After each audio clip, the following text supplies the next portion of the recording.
So what? It just fluttered away, unfortunately. It's just one of them things. It flutters away, and then when the weather turns worse, I'm not going to drive an hour away to go there at night if it's like below zero and snow and all that fun stuff. Right. That makes sense. So you're first, Mike. I'm first. Mike Disney. Mike Disney's first. Mike Disney's first, yeah. You went live. Yes. Thanks, Mike. Yeah, get things rolling here. Woohoo! 32 months. It's awesome.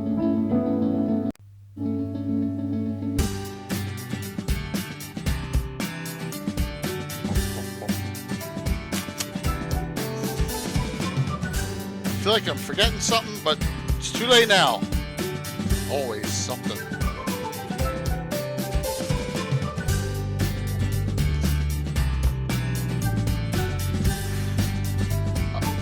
Good, man. I'm a little run down, a little tired, just work and all the other happy horse shit. But I'm doing okay.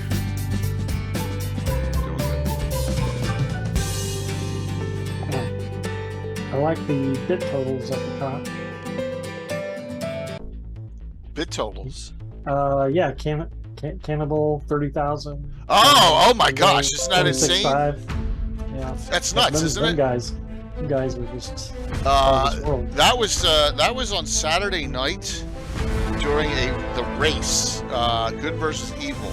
Troy kept on giving me anti-hero points, and Rob kept on giving the group hero points for the Slav Squad game with the Overboard.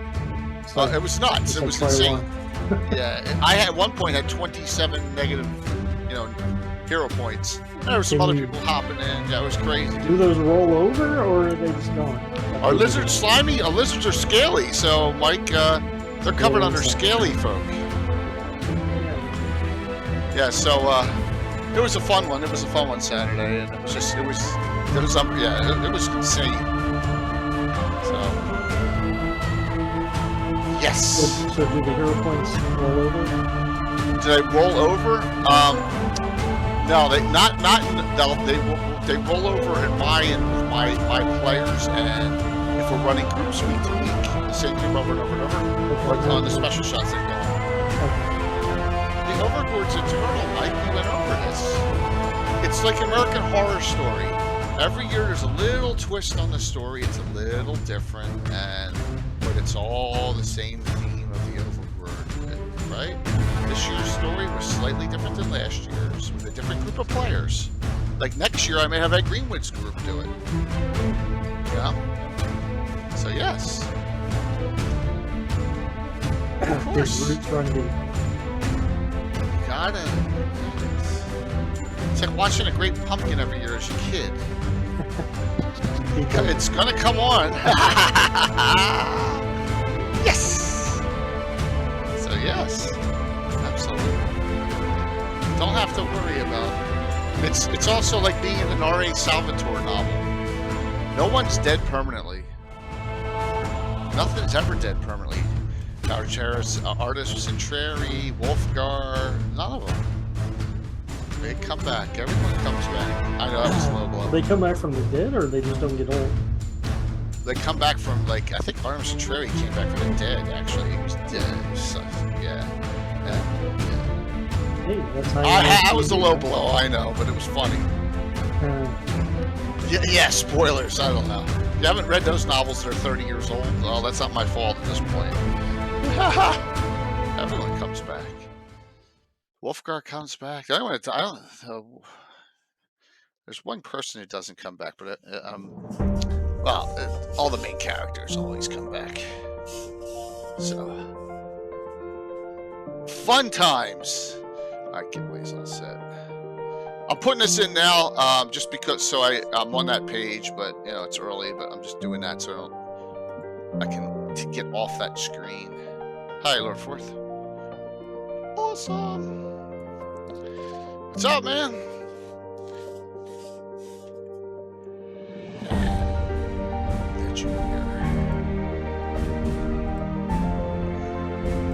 You're all good. Mike and Mir here. As you know, Anna's still on John's channel. She'll be on as soon as she can. Oh, cool. Whew.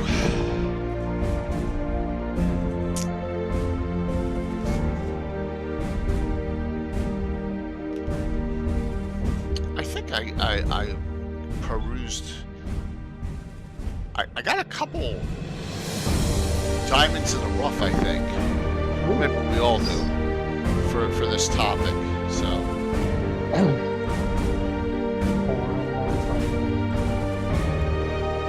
This is something that, wow. I'll roll with whatever.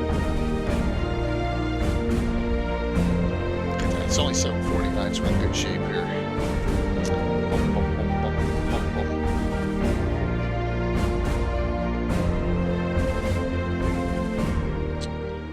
Let's see here.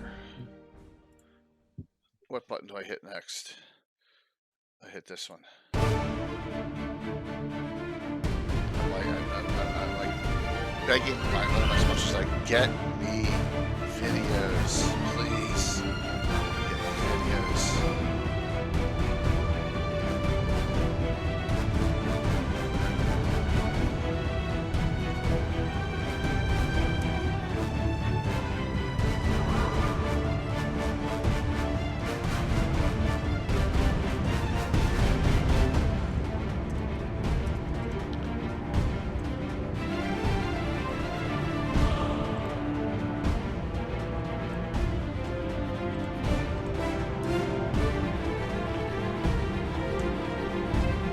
Let's see. Put up some people, put up some announcements.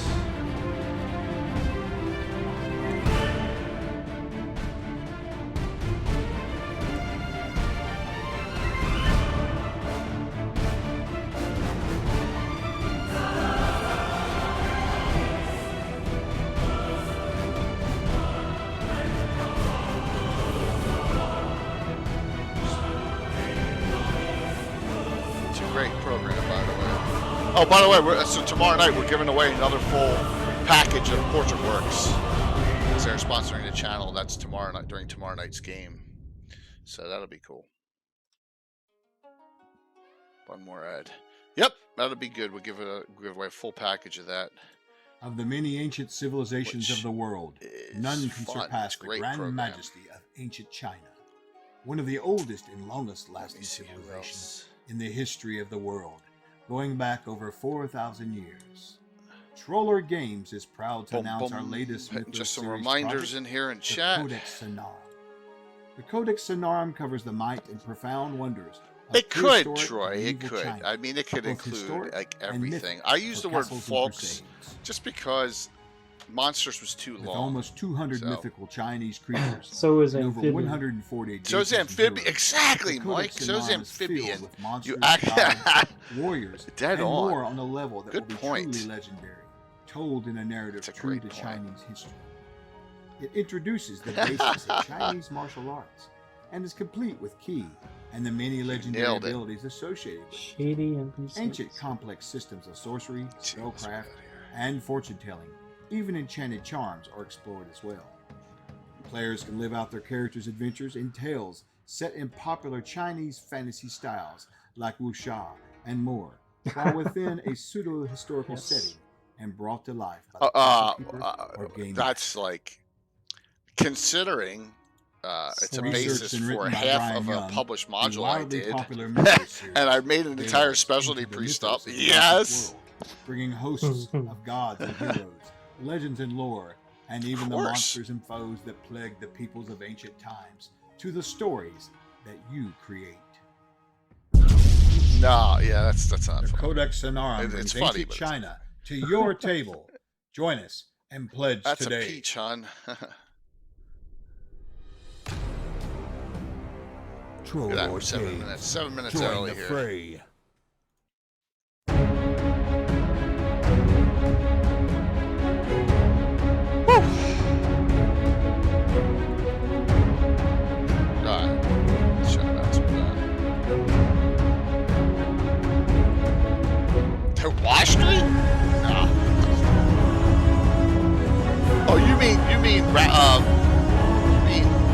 Venarian Ford?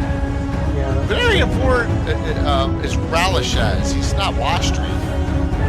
Right? No, he's talking about him being a slimy character. Yeah, he is a slimy character, but he's not a worshiper of Washstream at all.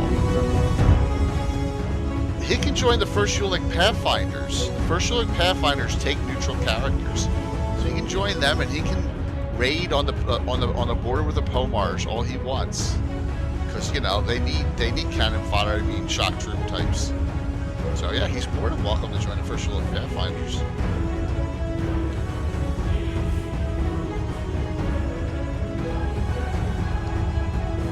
Yes.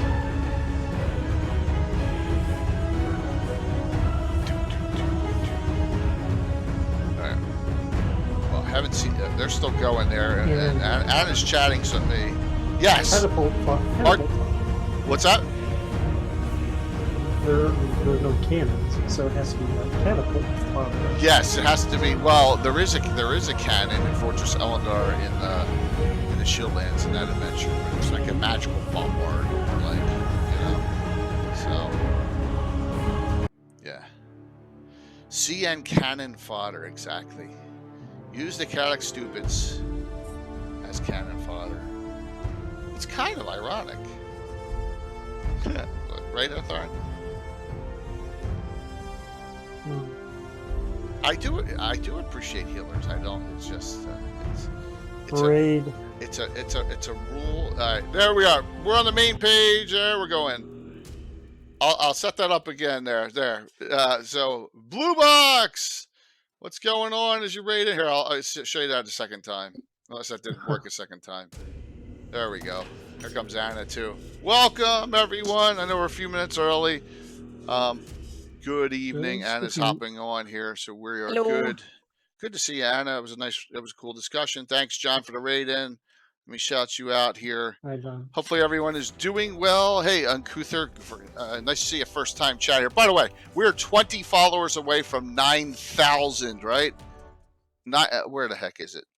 Of course I don't have it here. My Best of Dragon Volume 3, I think I left in the basement from Saturday. We're giving away that. Here it is. We're giving this away right here. Now we're 19. Thank you. We're giving away the 9th. This is an original. This isn't a reprint. Oh, you're giving! Wow. Well, yeah, the 9th time. We are 9 when we hit 9,000 followers. So I'm hopeful that happens on for Sunday night. So yeah.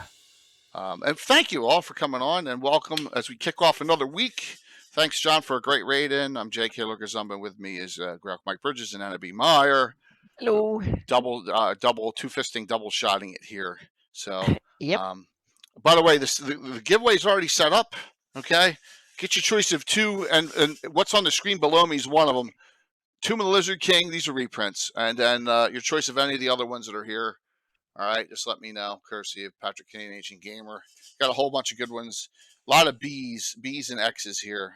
I got Treasure Hunt though, and 4. And one against Cult of the Reptile God, which is another one that probably should, but right here that is pertinent to this discussion, along with the one that's below right now too. Be right back a second. Sorry, guys. Yes. Okay, Mike. So Anna, how are you this evening?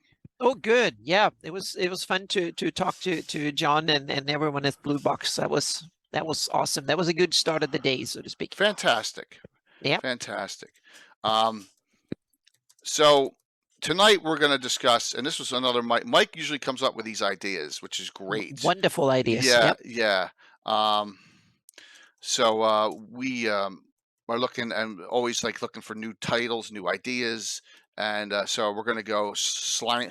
He said Scaly, and I said, well, let's add Slimy in too, just because that'll add in the amphibian creatures that I love so much. Yeah. So that'll give us a little more on discussion here. So it is a great Dark Elf. It is a great adventure. It absolutely is, along with some of the other stuff here. Hey, Mike. That's a good one too, Michael. You got that. Oh, Bill. There's Bill and Master Crafter. Hope you're doing well.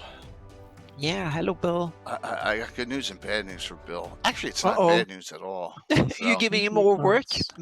Well, Infinite Dimensions is going to be sending us an entire box with a bunch of their prints shortly. But we Yeah. don't have to print them then. I mean, like all their cool stuff. So But that'll they be need to coming. be painted and No. and get a build touch up and Yeah. But Mhm. so we'll get some key buildings out. So he doesn't even know about that was going on. Oh no. Yeah. Hey, well, we finally got. It's Canada though, so it's like we worked something out there. Yeah. Still no word on Bones 5.5, and that'd be another thing with Bill. We Uh-oh. still have so many minis from Bones 5. I haven't heard a thing either, Troy. It's a shame, but I'm assuming that we'll be getting them. We'll be getting them shortly. So giveaway set up already. Mike, how did this come to your mind on this topic? Yeah. I have a list. So I noticed we hadn't talked about cultures, races that are of the amphibious sort. To answer Dark Elf, though, no, we're not doing dragons. Dragons was like its own topic. Yeah. twice. Yes. Mhm. Yep. So we So, can skip them over. We're stopping Yes. short of that. If Scaly. it could sneak into that area of fuzziness that I got so bashed for the fundraiser, and that was Scottish, and that was Dragonkin. But I'm like, I don't know if I want Well, to go there. there might be We some could do- crossover. We can mention that later Yeah. on, maybe. So yeah. Draconic speaking races out there, yeah. Yes, Dudrak, he created. Luke Gygax created the Bullywug. So, yep, that was his own creation, and that's cool. yeah, and that's here. I'm gonna be Casey. Look at all those Bullywugs on that cover. Wow, look, there's a Priest of Washri on the cover too, right there. There you go. There. I'm not even gonna say. You can get that on Carlos's site. So there. I did my Casey one for tonight, but yeah. So good idea, Mike. Just come up with it. Fiend Folio is definitely the go-to source for scaly and slimy creatures, though. It is. But there's some that are in other places. Yes, it is. It is there, Will. It's how to integrate Dragonborn into your game on any edition and just get away with it. How's that sound for the topic? See, I'm just kidding here. So, thank you, Deldoath. Appreciate it as we go through that level 1 hype train. So I went through and I found some obscure ones, or at least I think they're obscure, or maybe they're not. I don't know. But we'll try and figure out where they are in Greyhawk and try and figure out, where, some of them that you will bring up in suggestions as well. And we'll round table it like we normally do with Aaron and myself. Note, this week only 3 streams. One thing I'll announce is I got a rare non-streamed game Saturday morning where we do our Greyhawk Kids game, and I don't stream that. So it's my son playing, Bill the Master Crafter, and his son playing. And I don't know if Tim and his son are going to be able to make it, but with the 4 of us playing at minimum, we'll have a fun time. I just don't stream those. So that'll be like a bonus game for us on Saturday, which is really cool. I'm looking forward to it. So, basics. Start with some basics here. I'm always flip screens here. Got our map out. Just happens to randomly be placed on the Altamira section. I wonder why. You go always. What do you think of? Lizard men, right? I mean, lizard men tends to be the first thing that comes to mind, but there's so many variations on the lizard man. So I do have. I thought I had it open. See, I thought I had the monster manual already open. Maybe I didn't. So let me just throw this up over here. And lizard men are kind of strange, right? Because they're Lorik the Wolf is back in action. Bill, you got it. After his second time being defeated at the joust, but he's part of that group, the gnarly men. But lizard men are cool because they're 2 hit dice that are nasty. More primitive ones can't use weapons, or some of them do, some of them don't, and they're all everywhere throughout the Greyhawk. I mean, they're probably one of the most common creatures, and they tend to be for the most part. Swamp, they're in there. Yeah, swamps, anywhere, but they tend to be. There's a good picture. Neutrally aligned, right? Oh my gosh, you guys didn't tell me I was on the wrong screen. Oops. Button wrong. Hit a wrong button. Yeah, I like that lizard men are not iconically evil. You know, we got plenty of those. Right, so they're lizard not. men are. They're not like work there. There we go. They're Yeah, not you can see them iconically. as What? they're reptilian humans in that sense, and I like it that they can go the whole range, so to speak. Yeah, They tend to not be evil, and they're all over the place. Like they're in the whole marshes.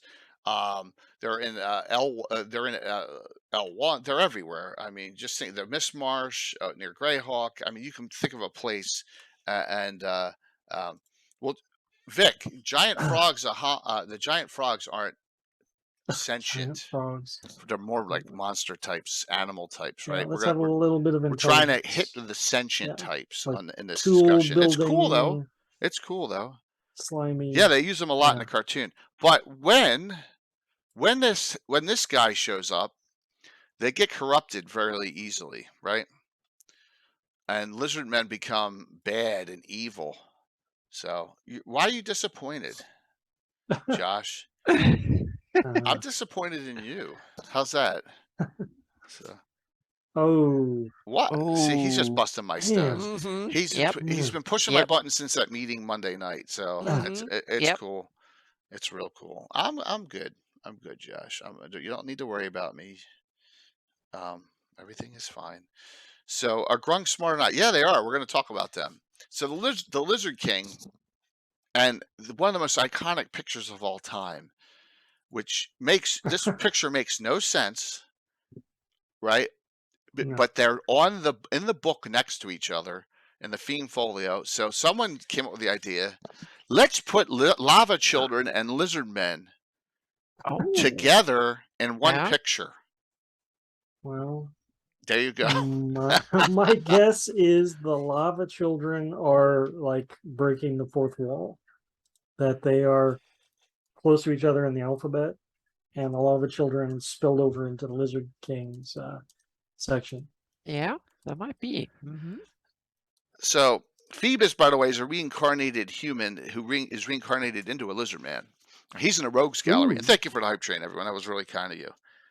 Yeah, the picture makes no sense. Lizard man is possibility for reincarnation, huh? Yeah. I've never looked. Oh yeah, definitely, especially on the Druid list. Oh yeah. Nice. Oh yeah. Yep. So so if you don't know, and a little hint, Carlos takes on this picture here. And remember, Carlos wrote the second half. You'll see both those in the second half of this. Just note that. So he took inspiration from this. Oh yeah, absolutely. That's took awesome. Inspiration from this. Yes. That is fantastic. My part, I took inspiration from something else we'll discuss later. He took inspiration from this picture specifically. Lizard men are preferable to Black Looney. Rich throws the first shot out there. First salvo, man. That's really rough, Rich. That's really cruel. So. Well, we'll come back to that. They're all happy faced though. Lava children, they have a permanent smile on their face. So go ahead, Mike. What were you gonna say? I was gonna say if lizard men are preferable to Bacaloony, then what's preferable to Sewell? But we got plenty of time to cover that. Yes, I think we do. I'd say Svarts, maybe. Yeah, Svarts. No, we're not going. No, Rich, we're not going to talk about the Black Goonie. No, we're not going to go there. No, this is. Yes, it was funny. That was entertaining. So there we go. We started off with the main one, probably the largest quantity of population in Greyhawk. I can't think of a place, and there can be. You mean like a community of? Yeah, lizardmen. As far as this discussion goes, of all these creatures, I think this is probably the most populous out of all the ones we're going to talk about tonight. Well, we'll look into that. Okay. Yeah. Maybe not, right? But something that I guess I'll bring up early is what Scaly and Slimy folk build cities and towns and villages. Is that something they do, or are they all like cave dwellers or whatever? Right. What level of tech do they have? It's a good point. And with lizard men, they have ones that have, you know, evolved slightly more, right? And they can use weapons and stuff. It says they're found in swamps, marshes, and similar places. And They the ban number in appearing. tribal form. So, number appearing 10 to 40? 10 to 40. Yeah. Which is kind of low. But that's 10 to 40 2 hard hitting lizardmen. Yeah, absolutely. Then you throw a Lizard King in there, and then it changes that everything. changes things. The Lizard Yeah. King changes everything, and then they go evil because the Lizard King dominates them. Yeah. That's why I love the There's actually Lizard Kings in Greyhawk Ruins. In one of the lower levels. Awesome. You can explain that. It's pretty random. You put in as many monsters as you can stuff in the Greyhawk Ruins because it's so huge. Okay, what is a degenerate form of a lizard man? Degenerate. It's degenerate. Lizard man. Yep. Degenerate lizard man. It's a creature. So Anyone if know? the Lizard King is evolved, Yes. then this is the degenerate version. Is it still sentient? Yes. Okay. It's a lizard man that's Anyone? degenerated. Bone Snapper? No, Versus but Bone John from Blue Box is here, and that would drive him crazy because the Bone Snapper is actually a dinosaur. All right, so let's go. Yes, you're close. You're very close. Let me throw that up. I think they're in Monster Manual 2, correct? All right, so there you go, John. Here. It's coming on you. I think they're more monster-like, Scott. but the Bone Snapper's here. I'm almost positive they're Monster Manual 2. And they're not Fiend Folio. I could be wrong, and then I'll look like an idiot. Yeah. They are Fiend Folio. Well, they're all going to be. It's all going to be open now. So I am gonna. Do people? No. Maybe. Yeah, maybe. Don't the Aboleth kind of slime you up? Yeah, I kind of missed the Aboleth. That would be a good one there. Yeah. It's a real good one. All right. You had the Babbler. Yeah, there it is. The Babbler. Babbler. Good job, Anna. Weird mutations of lizard men. Babblers are large, ponderous marsh dwellers known as marsh gibberers to native tribes dwelling near their swamp habitat. Now, this is... Hey, Kai, thank you. I don't think I would relate a babbler ever to a lizard king. I don't think they have anything to do with each other. But babblers actually go on their stomachs, kind of like a salamander does, right? And weird. They're really nasty because I've had them, and Bill will remember, as Bill's on, they're in this... thank you, Kai, for the sub, and thank you, Wandering, for the tier 2 sub. Really appreciate it. I love that picture. That's one of my favorite lizard man pictures of all time. That's what they're talking about. Yeah. My Fiend Folio is half colored in with pencil, by the way, Yeah. because I'm a That's kid. cool.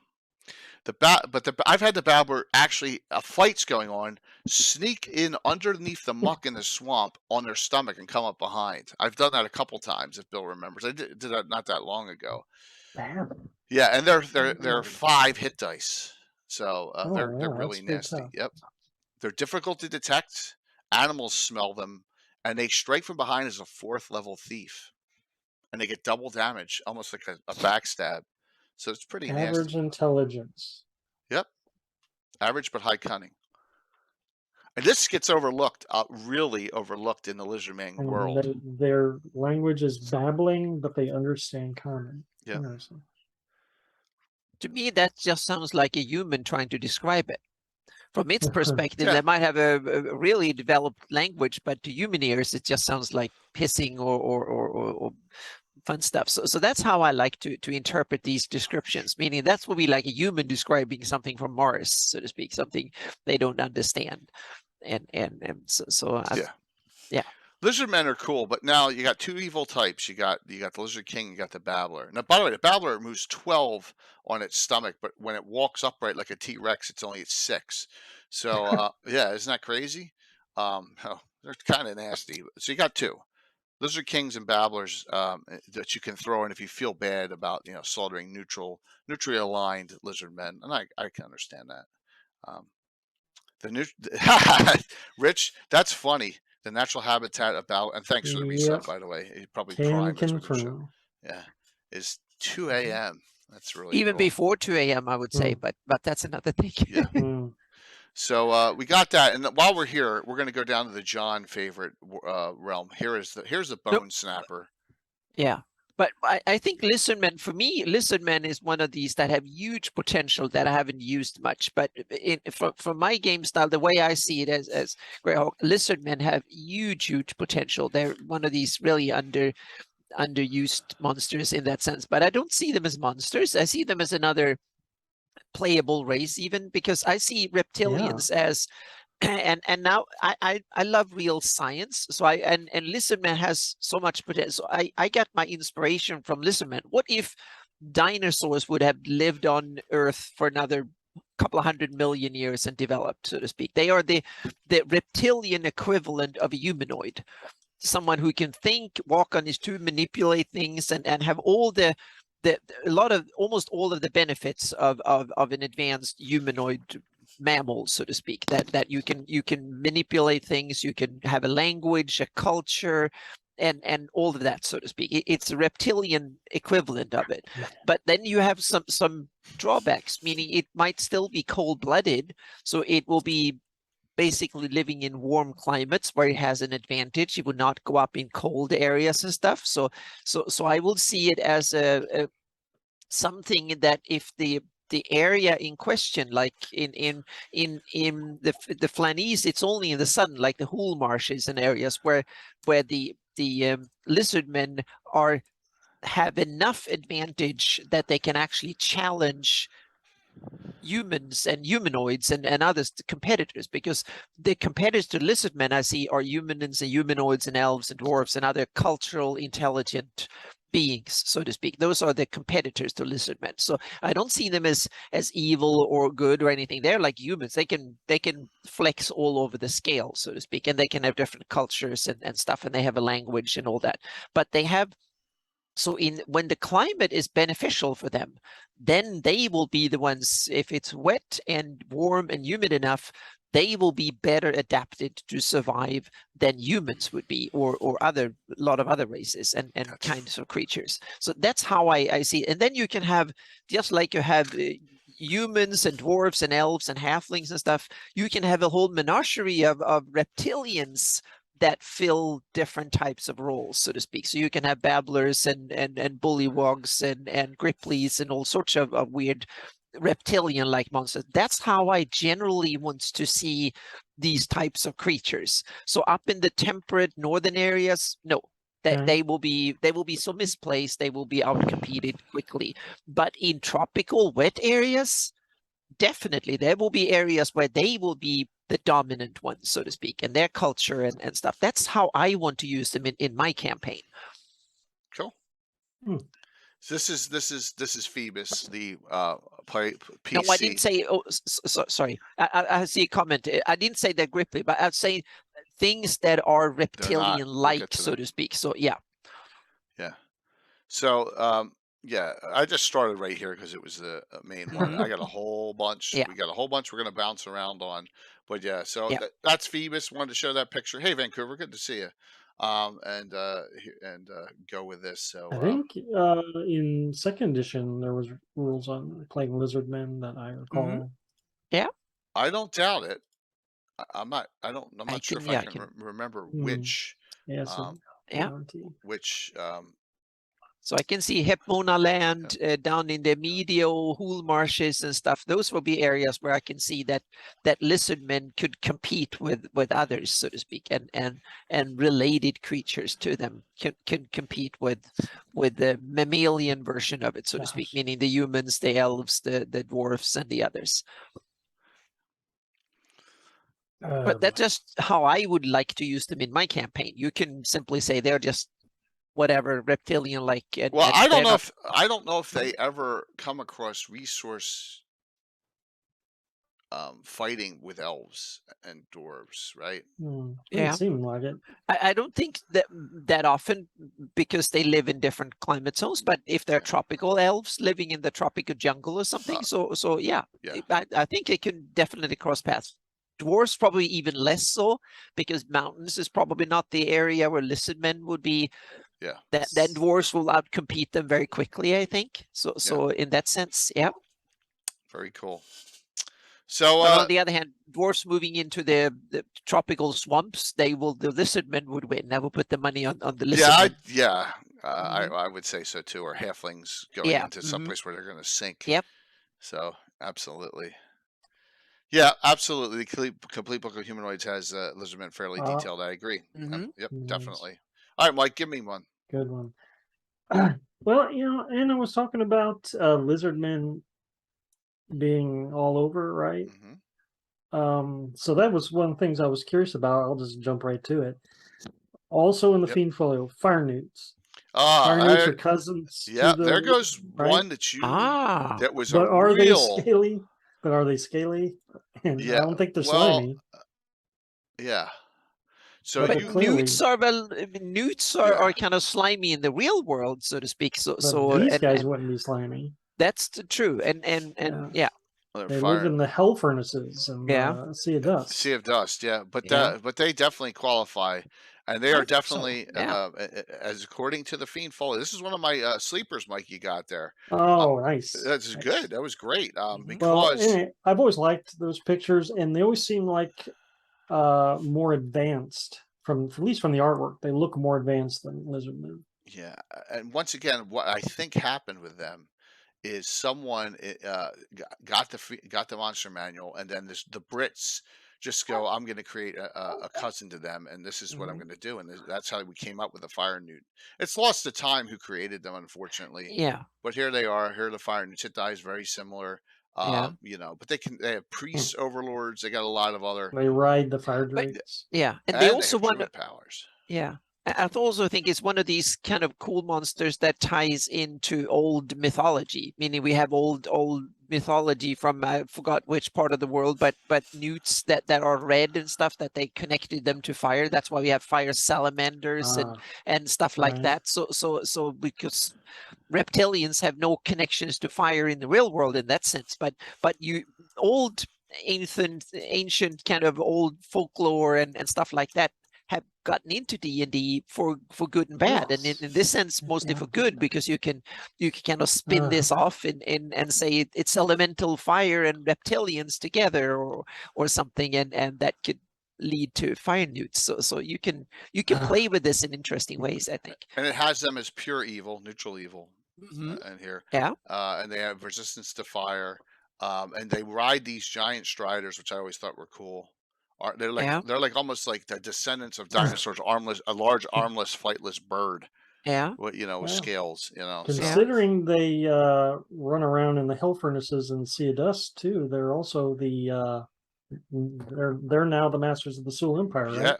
Yeah. It might be. Point. Yeah. Good point. So the Newt Empire.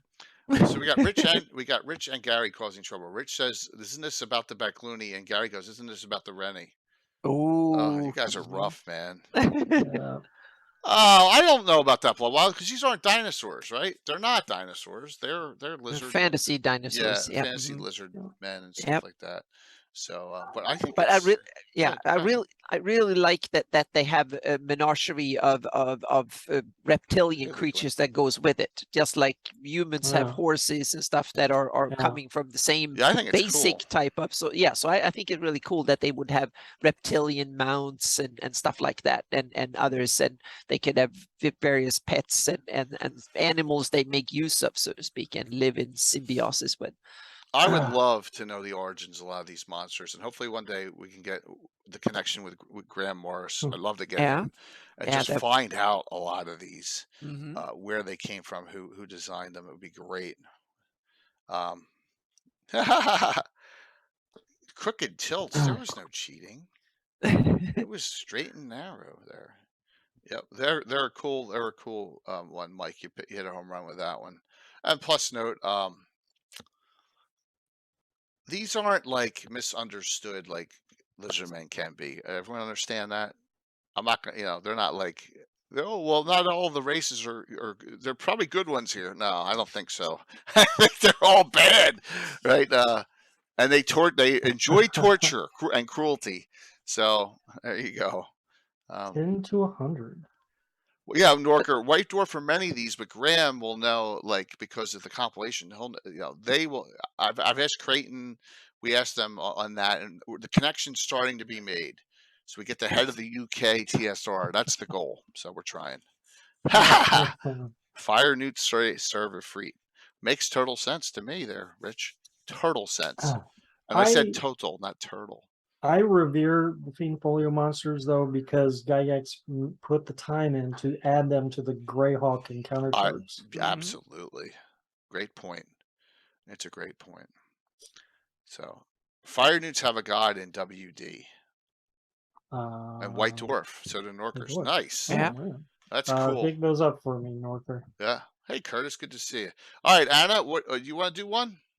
Yeah, I have one that falls into the slimy category. Awesome. That is actually from Monster Manual 2, the very first monster in the Monster Manual 2 that I think deserves a mention in this. That when we talked about Scaly and Slimy, I was like, that's my favorite for a number of reasons. Not really to use, but I love world building. And I'm talking about the aboleths. Oh, yeah. And I think Monster Manual 2, where they first appeared, then they have developed and been used in every edition. Yeah, every edition of D&D, and they're big in Pathfinder and stuff too. So aboleths have, just like Drow, it's one of these monsters that have stuck and evolved and live on in I think every version of D&D and all the slimier than aboleth. Yeah, exactly. And they're a really cool monster concept. And yeah, and I love the aboleth from a world building perspective more than a monster to just throw in to thwart the characters with, but I love them from more of a world building perspective. I see it kind of cool because I want to this is kind of a contradictory. In my world building, I say no, I want to take inspiration from the real world, but I don't want to run a parallel to the real world. And then that's when I'm talking about the countries and stuff.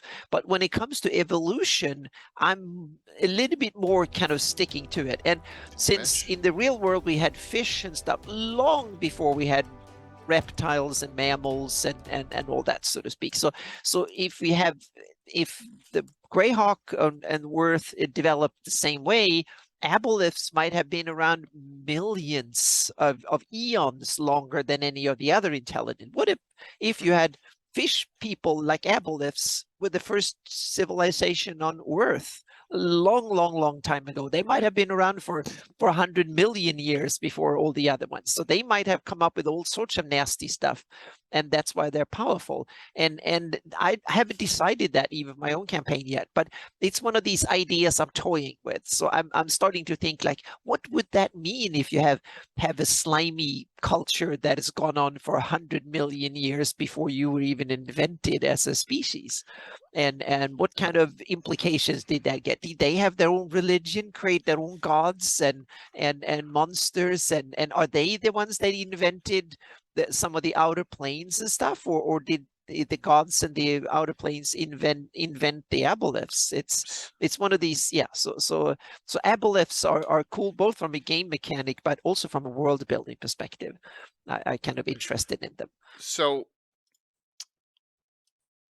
there's theories that they're from another planet, or there's also theories, and I hate doing this, but there's theories that octopi are aliens, right? Because they have completely outside the evolutionary chain. They can't figure out them all. Yeah, but we know that they come from the same stock of living matter that we come from, because the DNA is built up the same way.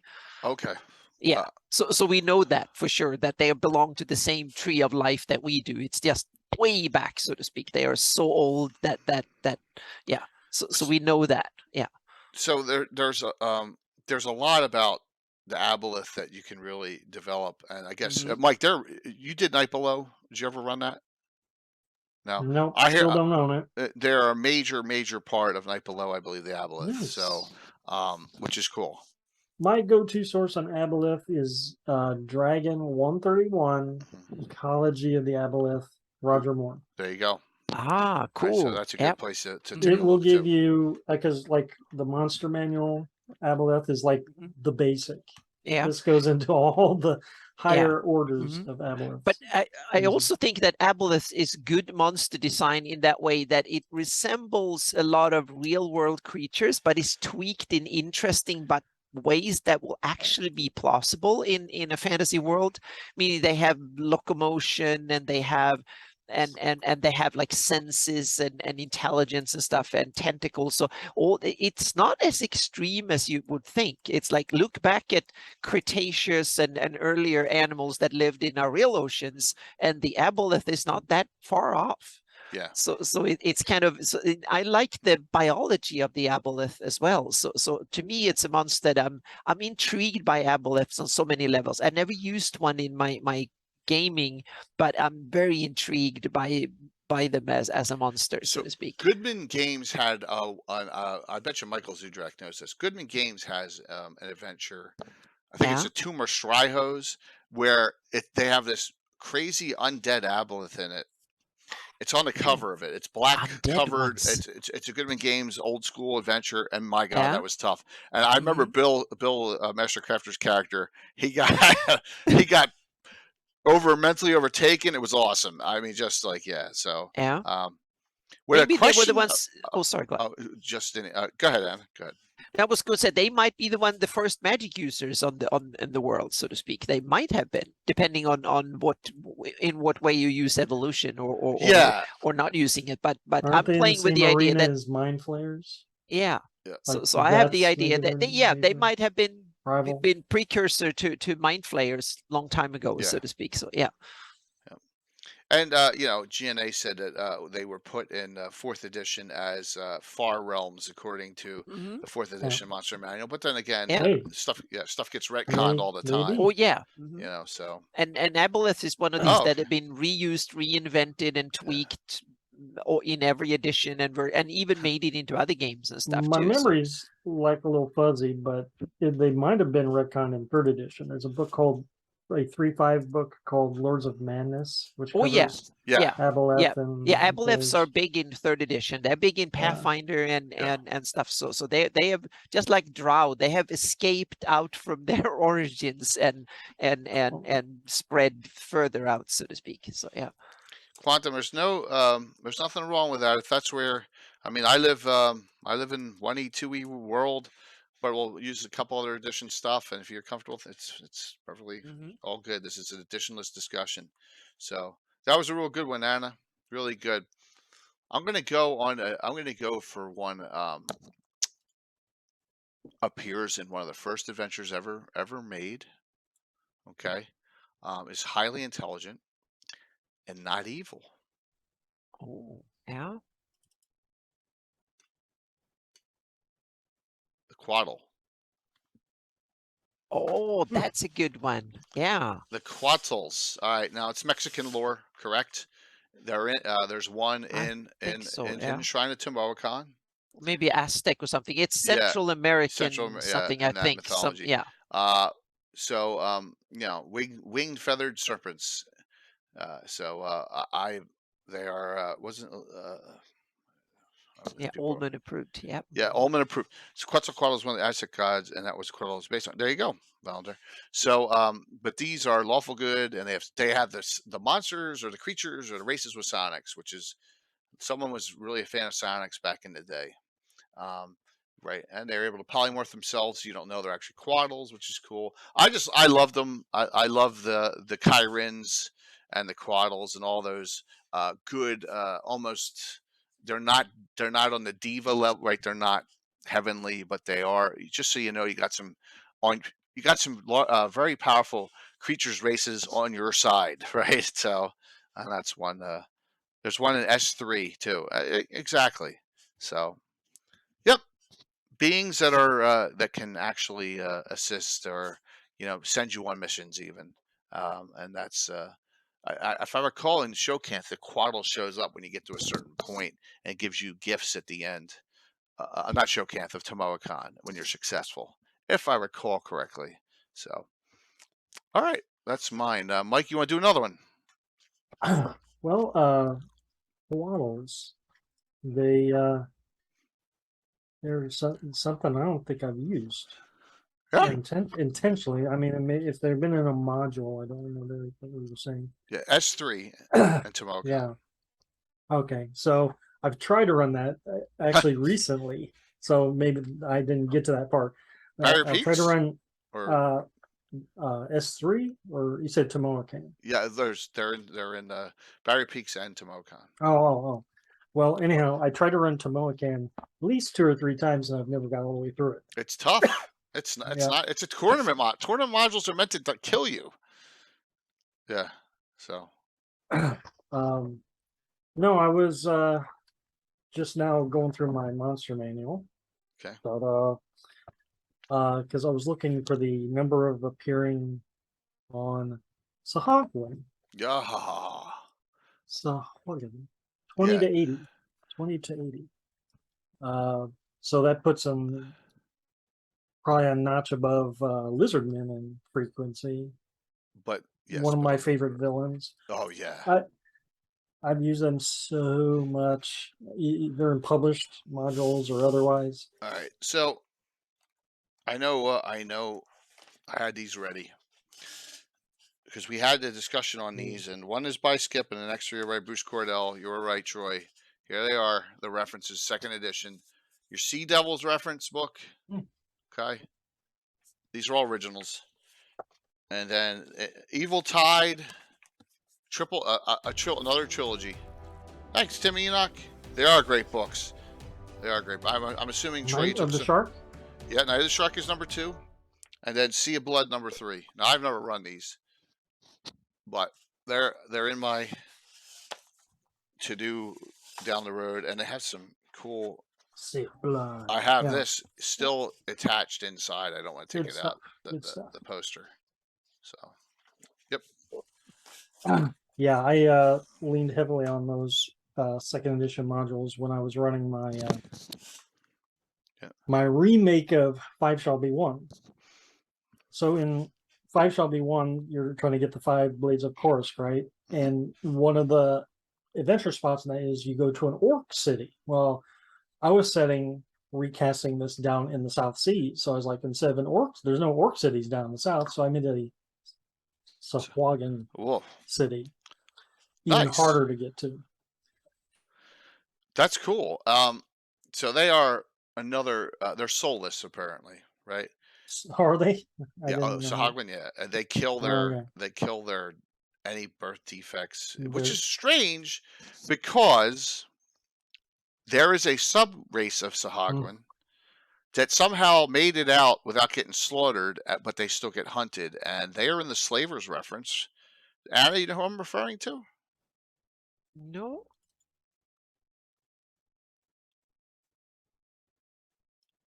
The Malenti.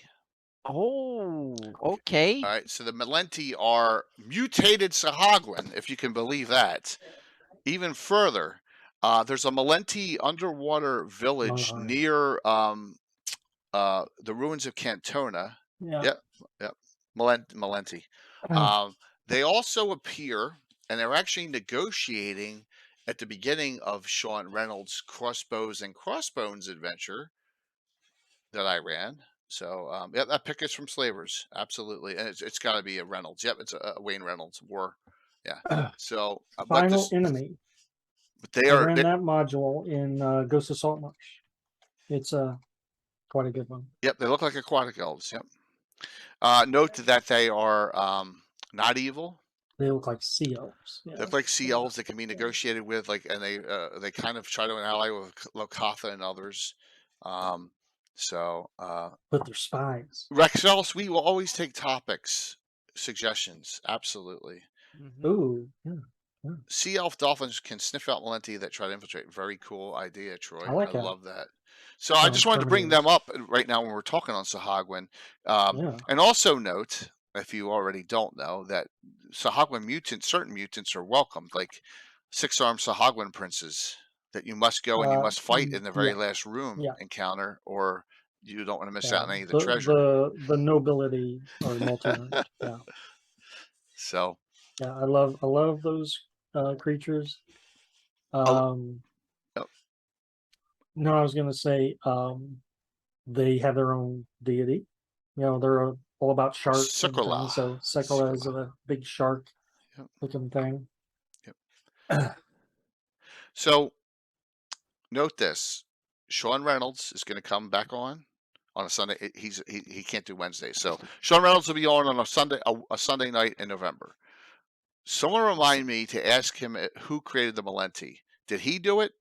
Because he put them in their adventure. So my guess is that it's a Sean Reynolds creation. We want to find that out. And Mike, you're more than welcome to come on that night on Gabbin for that with when Sean's on. Which go treat it like a Legends and Lore discussion. Yep. And I don't have a date yet, but Sean has agreed to come on in November. So just putting that back out there. Yep. So any other Sahagwin creatures? Thank you for the follow, Quantum Weasel. We are 18 away. Sea Devils, I believe they can be lycanthropes. Apparently, there are weresharks. Yes, they can turn into. I think that's fascinating. Absolutely. I've not done that yet. And then, of course, one of my pet, tied in the Greyhawk. Of course, they're going to be just about in any ocean or sea around. But my favorite Greyhawk lore on them is that they are possibly the former residents of the Sinking Isle over in the east. That the humans who live there were cursed and turned into Sahagwin. Oh, cool. All right. So Per the Fiend Folio, the Fire Newt was created by Albie Fury. Thank you, Mike. Oh, there we go. We know one. Very cool. Albie Fury.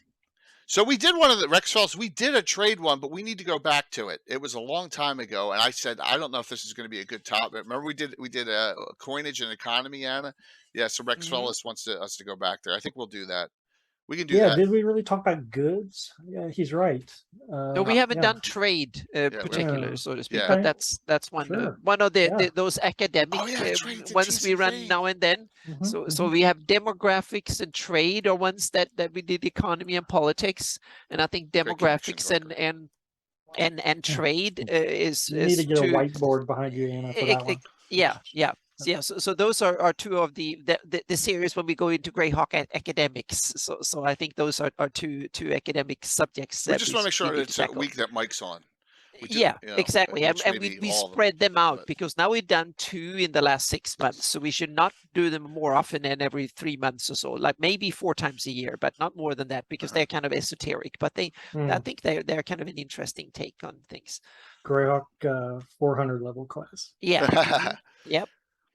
So the Sahagwin are, the whole U series revolves around them. Also, these books by Bruce Cordell, where they're neutrally placed. So kind of these series would be the Night Below version of the Underdark, right? Okay, and there's also a series of these for Beholders too. Okay, Eye Tyrant. Yeah. So a lot of that is Stephen Marsh's creation. Stephen Marsh. Cool. Yep. We learned that. So, but they are, I think, the best villain. Outside of like if on land your big thing is orcs, let's say. Yeah. On the sea, that you can't top them. Yeah. For evil. Stephen Marsh still with us. I would love to get him one too. Yeah, that would be awesome. Sogwin. That would make more sense. I'm going to do something. I'm going to get Norker. Hopefully he's going to like this too. Has anyone seen the Doctor Who thing, the Silurian hypothesis that they're going around now? And they're saying, well, the Sahagwin are like ancient, but why aren't there reptilian? Weren't there intelligent reptilians? Because there was millions of years of evolution. All right, so there. See, I knew Norker would see it. So that's going around on the internet and through YouTube and stuff, saying, well, they've been gone because you can only find stuff back 65 million years, right? As far as even well, we have had 5 in the real world. We had 5 big mass extinctions in Earth history, and now Permian, they say we have 6 ones now when thanks to humans, so to speak. But so and then biology have basically changed after each of them the world took a new direction, so to speak. And Right. and So you can make fantasy versions of that if you want to. You can and play with that in your campaign if you want to. That will be kind of cool. You can have post-apocalyptic back in history, or you can put one in the future, or some Dark Sun could be like after the catastrophe, so to speak. So you can put that back into history, and you can explain certain weird monsters that we talk about that they came to be after a catastrophe like that. So X-Fellas, Anna's done cold Earth, Earth, hot Earth, and all hot that. Earth, but not history. But like what was around now, I saw a history of Greyhawk. Someone did. There was a million before, years before, but it was all it was homebrew. Yeah. So, but I play with the idea of using climate as one of them, just to take a look at the planet. But you can play with demonic things. You can play with elemental goes crazy or whatever. The gods come in and screw things watch up. these for the end, Norker. Trust me. Yeah. So in a fantasy world, you have lots of options that you have more options than in the real world that you can play with in your campaign. So to build either an interesting, colorful past or screw up the like Gary did in the Gorda books, you can screw up the present too. So yeah. So there's two different types: Sahagin, Sahagin. Okay. From I keep trying to do Sahagin, but growing up when I was younger, it was always Sahuagin. Yeah, I never. Yeah, it we was when I moved here. I and the internet came around, and I heard a lot of people talk about it. But I didn't realize the how fewer to pronounce syllables, them. the better, though. I think. Yeah. Sahagin. I always said Sahagwin. I always put a That's why I always GW in I say there I'll break out and say Sea Devils. Yeah. I get tired of pronouncing. I didn't use them because I didn't know how to pronounce them, so I kind of stayed away from them. That was one of the reasons I didn't use them. They're super nasty. Mm-hmm. Super nasty, and let's put it this way. Of all the creatures in existence on Earth, this is probably the one. There's not going to be a lawful good Sahagwin running around anywhere.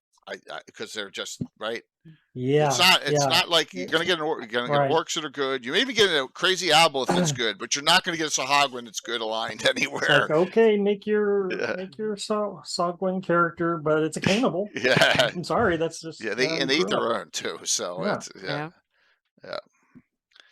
Very cool. All right, Anna, your turn. Oh, okay. I want to bring up one that I love. I know you love, Jay, and you have an awesome miniature of it. But I'm interested in it more from a world building perspective. I love that. You mean I go crazy about what is the home of this monster? Where does it come from? Where does it live? How does it procreate?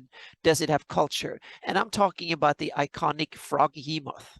Oh my gosh, yeah. Yeah, which is kind of I would say a slimy kind of. I don't think it's scaly. I think it's more slimy than scaly. I get the sense that it belongs more to the scaly, and I'm kind of curious from that. Where does this thing belong?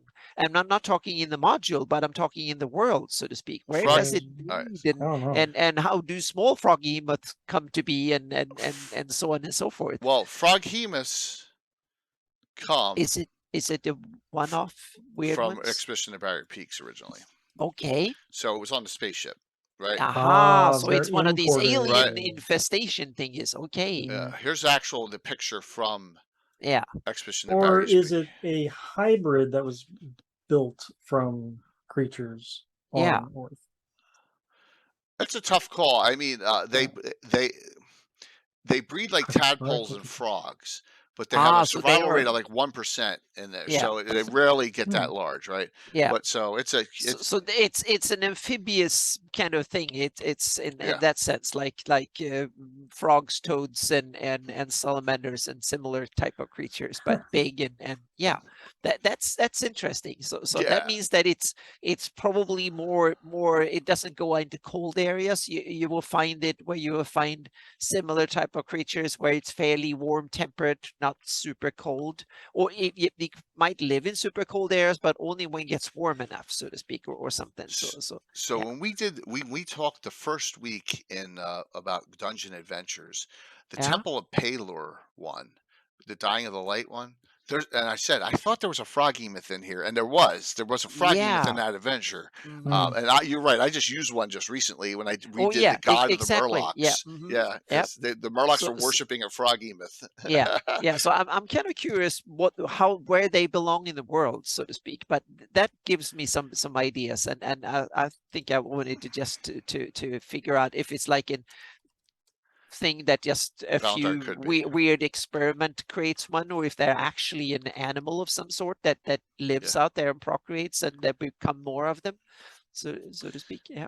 I know Gary hates it, but if you want to go through it and see all the iconic monsters that start in S3, Vegapygmies, Froggimus, Wolf in Sheep's Clothing, they all get their start in Expedition to the Barrier Peaks, which leads me to believe if they're in that spaceship, whether they were collected from somewhere or that's how they got here. So my only problem with it is, well, it has a tongue that goes out through the teeth and I can kind of live with that, so to speak, and like a frog. And it has or like like some reptilians and stuff. You have a long tongue, and then it has tentacles. So it's kind of it looks a little bit silly in some of the drawings. But if you drew it more kind of little bit more serious in sketching it, I think you can make the silliest out there. No, exactly. It's not the silliest. So it's one of these that I dismissed from the start. Like, no, wait. And then I saw what real type of aliens the scientists are starting to believe might be out there on Moon Titan or something that theoretically are possible. Then I realized the Froggymuth is not that terribly off. So it's like the real world physics and biology have made me much more interested in weird things in D&D. So that's why I was curious, like, where do Froggymuths? It's a good question, and to make it as easy as possible, I'd say it's a just like the owlbear. It's a crazy wizard experiment going awry, or it's come on the expedition spaceship. I mean, that would be... those are two great way of introducing it in, because then you can have like they can procreate locally, and then you can kind of figure out do you want the thing to be cold-blooded like real amphibians and stuff, meaning it can survive only when and be active only when the temperature is high enough, which means that in colder areas they come in the summer and spring, and they're active during the summer, and then they go in hibernation in a lake or somewhere in winter, and then they come out next spring again. So you can play with interesting parameters like that. So all right, let's start an argument. Shall we? I thought I already have done that. No. Just kidding. Are these little dog men, or are they little dinosaur men, please? Kobolds. For the purposes that is a good one. I'd say they're little dragging. Okay. I would say that they were dogmen that became lizard men, so to speak, over time. They were doggy things to begin with, or more like standard humanoids of some sort, and then they became scalier and more reptilian as the editions progressed, so to speak. That's hard for you. My impression, my impression of them, but I might be wrong. If they lay eggs, then doggies with scales. I like that Norker better than anything else. I think it's a good compromise. Good old kobolds. Good old kobolds. The best kobolds ever, and I know Gary hates this, were the Kobold Commandos, which appear in a video game, even in Baldur's Gate. So yes, where they're dropping from their flying bats. Yes. Yeah. What I want to do, and I want to take have a pseudo fantasy science take on it, and I would say that they are small versions of lizard men that grew warm-blooded. Okay. That's how I would love to have kobolds. That they are a relative of the lizard men that were smaller but somehow figured out to be warm-blooded, and that way they can live in colder climates too. And because we know that some dinosaurs were and meaning reptilians evolved into mammals and all sorts of things. So if I want to have a parallel to that, I can say it's a reptilian relative that actually grew warm-blooded, and that way they can live anywhere, so to speak, and that's my idea of where I want to take kobolds, I think. I agree with Gary and what Norker said. I like that mix. It saves us. Yeah, this is those dungeon adventures at the bottom of the appendices in Dungeon Magazine in the Dungeon Master's Guide. I love these pictures. And they're fighting some kobolds here. You got your whole base. And you can have like meaning in a fantasy world. What the heck? You can have reptiles with fur too. Yeah. Sure. Meaning, come on, you no problem. Back in the day, I'm pretty sure that the earliest mammals looked like reptiles with fur. Well, so even in the real world, depending on, even if you want to run it close to reality, our reality, there's no problem. So I can definitely see crossovers like dog-like lizards, so to speak, or something like that. So I think kobolds fill a niche there, so to speak. That small hit die, but you can use them, make them smart. You can have fun with them. 40 to 400. That's a lot. The monster manual. Yeah, that they are like an alternative to goblins in that sense. Oh, definitely. Yeah, definitely an alternative to goblins. Or they're half hit die. Goblins are 1-1 hit die, so they're close, real low hit points. But you can always bump them up. Excuse me. Yeah. So I was looking around on the Greyhawk encounter charts, like where are the kobolds at? Like I could hills, like where gnomes are. Gnomes are their main rival. Yeah. Well, anyhow, Horn Society, Palmer's, which that I know from Joe Block's articles, Bone March, Burnial Forest, Sus Forest, and Lendor Isle. Yeah. Everything. Those are all that's all the places that specifically have kobolds in them. Yeah. Huh. Well, there's a lot of hills here. Yeah. And that's why I wanted to have Lendor Isle were part of the mainland not too long ago, within a few thousand years, and therefore you can have everything there because it was part of a hilly region of the Flannies itself 2,500 years ago or something like that. So that's why you can have almost anything that is on the mainland can still exist out there. But they're like the mortal enemies of gnomes, right? Yes. So I would say wherever the gnomes are at, so are the kobolds, right? They're not in the Cron Hills, though. I guess they got rid of them all. Well, they might be, meaning locally one or the other might win over, so to speak. If there's enough, if enough kobolds, the gnomes move out, or vice versa, so to speak. All along the Sus Forest. By the way, Rich, or maybe they're in the Cairn Hills. By the way, Rich, if you're watching, there was a one-line reference in this adventure that stated that the person that was captured was wandering through the Sus and got captured, so it's placed properly. And there you have it. And I also think there you have another way you can influence this, and that's you can have Fae, meaning I have Sus as a dark Fae influence, and what if dark Fae influences creates all sorts of weird things, so to speak, and tweak things. Yeah. That's funny. Oh, geez, Gary. You guys are on a roll. You guys are on an absolute roll tonight. Yeah. Oh, I knew that was coming with the kobolds in that. I left mine downstairs. Dragon Mountain? No. I'm going to get a Sharpie. I'm going to mark it out and put Kobold Mountain on it. Yeah, there's a ton of kobolds. There you go. Ton. But they're serving a dragon, right? So they're like that's where the dragon kin comes from. They're like dragon kin, or that they are. Gosh, they are the distant relatives of Draconians and Dragonlance.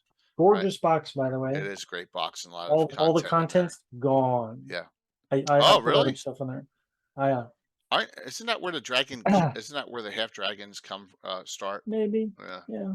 I disliked Dragon Mountain so much that I probably threw it away. Wow. I haven't used it. I just read it through a little bit. It was one of these things I just overlooked. I bought it and put it on the shelf and never really used it. But I should look at it again. Yep. I don't know either, Wanred. Urds or flying kobolds, which were my guess is that someone created them. I would put it past Ed that it was a Forgotten Realms edition.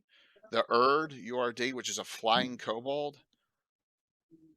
They're not Greyhawk. So it's a good question. What are they? Forgotten Realm? I'm surmising they are. Urds. That's interesting. Yeah, Urd's a flying Weren't they in like kobold. Dragon Magazine or something? They were. Oh. Yeah. So they could be. I'm going to ask Ed on that one. Yeah. Kobolds, I think, can keep on the Borderlands. I think you're correct. But if you're playing more recent editions, 4th, 5th, Kobold, there's winged kobolds anyways. Have not Rex Fellas. I don't have them, and they're hard to get a hold of. The Dangerous Journey stuff. More. You can. I mean, it's great. I mean, I use that third-party stuff all the time for my Greyhawk, as everyone knows. All right, so I did kobolds. Mike, you're up. Yeah, that was a good one. Thank you. Kobolds is everyone's favorites. Tucker's Kobolds was the mean kobolds from Dragon Magazine. Let's see now. Oh, cool. I guess while we're on popular baddies, the Yuan-ti are very scaly. Very scaly, very, again, diverse forms. They have quite a culture. This would be one of the scaly, slimy folk that I say have cities. You know, the Sagwan have cities undersea. The Yuan-ti probably have cities in the jungles. Oh yeah, we have them in Hepmona Land and stuff. They're mentioned. But I forgot to mention, like, do kobolds have cities? Yeah, I believe they do. Cities? You know, towns? Warrens? No. What do you call what you know? See, some of these like lizardmen, I don't know if they ever rise to the level of having not huts. They may have sod huts or settlements. Yeah. Kobold warrens. Yeah. But they're not building stuff like the caves. dwarves are. No, I would chaos. I would assume that kobolds live in caves and stuff. They take over natural. Tunnels. Yeah. Right. But I have it Colonies. that they do that mainly as a defensive thing in order to be able to to fend off bigger creatures and nastier ones like humans. It's like gnomes don't have buildings, do they? I don't know. They live like hobbits. They live in gnomes can have warrens also. They have a mix. Yeah. So maybe the gnomes and the kobolds are just like fighting each other and taking over each other's the warrens. same living space. Absolutely. Well, anyhow, going back to the snake folk, these are like transformed humans, right? They're not really I'm not sure. That's what race, I wanted to know. Yeah. Aren't they cursed? A degenerate and corrupt race of creatures who were once human. Okay, all there we are go. devout demon worshippers. So if they have cities and cultures, then it's just of whatever they were turned into. So if you have, if they could survive up in the, by the ICC, you could have Ice Barbarian Yuan-ti, I guess. Yeah. So Gary says Zeb Cook's Adventure, right? They come from Lost City. Definitely. Forgotten. Yeah. So because they're all in there, and then they added purebloods in. There's mixes. It's a bit like Driders or something like that. That Yuan-ti, in that sense, that they're created misfits from purebloods. But the purebloods are the ones that look more human. No. Okay. Right? The purebloods look like this. The purebloods look more reptilian. They're the half snake. Oh no, purebloods are the weakest. They are human in appearance. Yes, you're right. The half breeds are yes, it's reverse. The it's reverse what you would think. Yeah, and then the abominations are the strongest. Yes. And Nephilims. Yeah. Got it. Absolutely. And the half breeds are highly distinctive. It's really gross when you think about it. But don't the Yuan-ti get along with the Scarlet Brotherhood? I don't know. Or is that not the case? Territorially, they probably own a lot of Hepmona Land. Yuan-ti are genius intelligence. Like the Scarlet Brotherhood, if they haven't conquered most of Hepmona Land, it's probably because of the Yuan-ti, I would think. Yeah. They are a classic villain race, absolutely. And they're in the Immediate, we know from Treasures of Greyhawk. Yeah. And Scarlet Brotherhood. Whole cities fell to them in the past. All right, so maybe they don't have a relationship. They just are down there where the Scarlet Brotherhood have encampments and stuff. So in the grand scheme of scaly races, they're a more recent threat to humanity and whatnot. Fighting the old men or whatever. Yeah.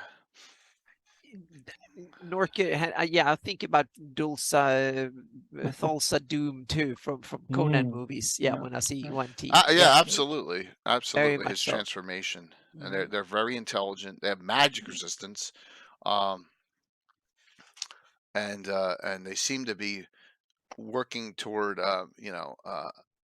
They're my second favorite villain down there in the south after the Sea Devils. And one is land-based and one is underwater-based, which is cool. So yeah, I did. Now we just need to get them into space. Oh, where's Yuan Ti Spelljammers? Where's Big Mac? Yes, where's Big Mac with his Spelljammers? Yep. I rarely use the Yuan Ti because it's kind of out of my area, but I've used them. It's on the right side. Well, you put them on the left side of the map. You can put one down in the Moon Marshes or something. Are they in the Savage Tide at all? Adventure Path. I'm assuming some would be. Maybe, but I'm not sure. Yeah. Yeah. My guess. I think they could be temperate. They could live in temperate areas. Okay. Yeah. For sure. Snakes do in the real world, so that might work. This is going off script, but. Reptilian and amphibian Wanrid, not gelatinous cubes. I didn't want to go that direction. I meant slimy like amphibian. Yeah. They could work their way up the coast. Yeah. They could go through the Sea Princes or hop on boats and end up in Sundee or wherever. They could migrate up. Yep. It's a cool thing. So no, bullywugs have not been done yet, and there's a reason, Norker. I'm going to save them for the end. All right. I'm saving them for the end so I can go over Washtree and all the other fun stuff. Yep. All right. So you gave Yuan Ti there. Great one. Anna, you're up.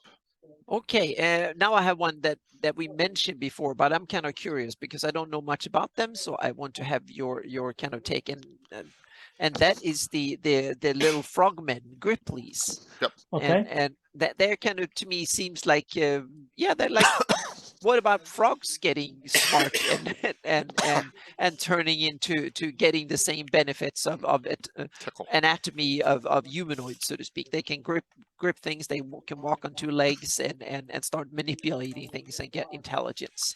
So it's one of these kind of interesting concept in my the illustration in Monster Manual 2 is a little bit too much frog and a little bit less humanoid, so to speak. But I can oversee with that. So yeah. So I'm kind of curious. Do we have any Gripply cultures or Gripply places? Where do they pop up in Greyhawk lore, or do we have them? It says here that they eat insects and fruit. They're neutrally aligned. They're tree frogs. So it looks like he's got a shirt on. Definitely tropical. Yeah. They're not warlike. They love bright colors. Yeah. So they live. Gripply live in swamps and rainforests. Yeah, so there you go. Because frogs can grip things. They have almost hands like in the real world, so to speak. So it doesn't take too much imagination that Fae or some other force could make them, or natural selection or fantasy, demonic influence or gods or whatever, or magic or whatever, that you can turn them into a little creature with smarter and develop hands. So I can totally see that as something that it's interesting to kind of wiki. In my researching, Anna, I found that Gripply can live up to 700 years old. Oh wow, that makes sense. I don't know what I don't know where that comes from, which book, but it also said something in there about a Bratakian common, like the language of frogs and things, which I thought was awesome. It's like Gripply and bullywugs and ice toads and everything in between. Froghemoths, they all have a common language between them. It says, look at this line: a Gripply lair is built on the ground and consists of mud and wood huts. Hey, yeah. So they're advanced. Yeah, it's like Gilligan's Island huts. What's their number of appearing? 1 to 10, or in layer 5x6. Yeah. So I can see them as the amphibian version of lizardmen, so to speak, in that sense. Like the A few have sonic powers too. It says 1 to 2%. Whoa. How big are they? Small. Small. They're Okay. tree frogs. Yeah. So, Still, well, that's tree still big for a frog. Yeah, frog. but they are. Yeah, but I would Someone say in that. chat can probably remember, but I know there's a Gripply playable race. And it's probably 5e. Okay. But I remember seeing the artwork. Norker says in 2e that there's complete book Really? of humanoids. This is something, well, okay, if it goes back to 2e, awesome. Good on them. But I'm saying this is recent because I remember a full color artwork of Gripply. Yeah, complete book of humanoids. Gripply's. Yeah. Yeah. I don't know why I didn't bring that upstairs. That was dumb of me. Yeah. The Boise draft. Okay. Good one. Edition. Nice. Good one. I'm gonna. I'm pro Gripply. Yeah. I'm gonna go all. Too. Yeah. Yeah. They're kind of They're great. interesting possibility. Neutral creatures are always good. Mm-hmm. Yeah, I see them as like humans or They're the men or whatever. Something. To the Bullywug, right? Mm-hmm. Because Bullywugs are all supposed to be real nasty. The Gripply are Yeah. civilized. They're nice. Mm-hmm. All right, I'm going to go to the Monstrous Compendium now. Here's one I don't know much about. Grungs. Yes, Grungs. From Greyhawk Adventures. There's another one in here 2000 too, Caesar. which we'll go over. All right, there's the Gripply again. Yeah, Gripply's there you have the in here. Gripply. Yeah. Grungs. Oh, there we go. They're evil. Grungs are highly territorial, toad-like humanoids that dwell in swamps and marshes. There we have it. That's another like amphibian froggy person, and I love that illustration. That looks really cool to me. Yeah. They're washery worshippers, I think. They're incapable of the prodigious leaps and jumps of frogs, toads, or bullywugs. So it says here, while evolution has given them intelligence and 4 limbs capable of using tools. So does it say that they're washery worshippers? That's just why I saw one. Grung tribes are matriarchal. War chiefs are all female. Interesting. Grung eat swamp-dwelling mammals such as rats, unwary travelers, even other grung. They have few natural predators due to the toxicity of their flesh, so they're kind of like salamanders, right? Giant poisonous snakes are usually immune to grung poison after they hunt grung. Interesting. Is that Monsters? No, that's Monsters Compendium. Greyhawk version. Yeah, Greyhawk. Yeah. Yeah. Yeah, I would probably put them as I know they don't appear in Hard and Holes at all. So, but yeah. Not in Horn Holes. They're poisonous. Yeah. So, very cool. It also says here, grung are always hostile and cannot be negotiated with. Number appearing here is 4 to 48, Mike. The 1 plus 2 hit die. Yep. Mm-hmm. That's pretty stout. There's a grung character doc available in drive-thru. Wow. Oh,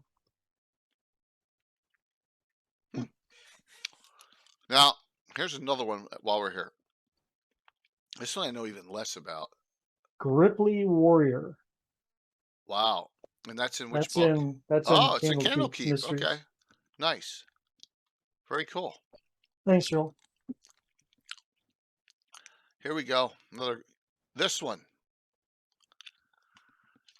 Ingundi. Ingundi. Yeah, that's Greyhawk Adventures. Yep. The Ingundi is an intelligent humanoid reptile that can cloak itself to an illusion to fool its prey. It's similar in appearance to a lizard man. It stands 5 to 6 feet tall. Its mouth is wider than a lizard man. It's got low intelligence. It has no language, but they communicate telepathically. So they're like, they hunt humans and demi-humans. Look at this. It takes the appearance of an attractive... That's funny. Oh, man. Can you imagine hooking up with and then it changing? Oh, that's wrong. It can charm monster. It can charm you. Has a charm ability. Has anyone used it in Gundy before? Never. Nope. Never.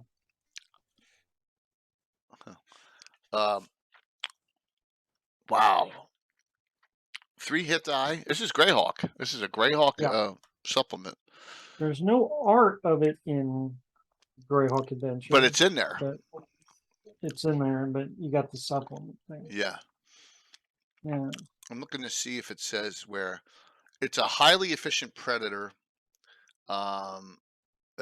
It doesn't say where though. I guess wherever lizardmen are, because it says it's a small lizardman. Huh. Well, here's an interesting Easter egg for you then. And I found this out on on the Greyhawk wiki on Greyhawk Online. It's that whoever was designing this at the time, you know, our friend James Ward or whoever, and crew, yeah. The Ingundi was probably supposed to be Incubus, because there's a couple references in this book, misprints, where it says like combat section on combat. It says now I lost it. And they missed it.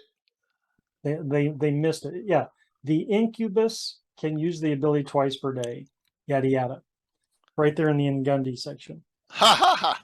So nice. it was supposed to be Incubus, and for whatever reason they changed it into a reptile. Because they realized someone goes, that's a male version of a succubus. Yeah. So this is probably one of the ones that may be new to some people, like Norker and some others. Hey, there you go.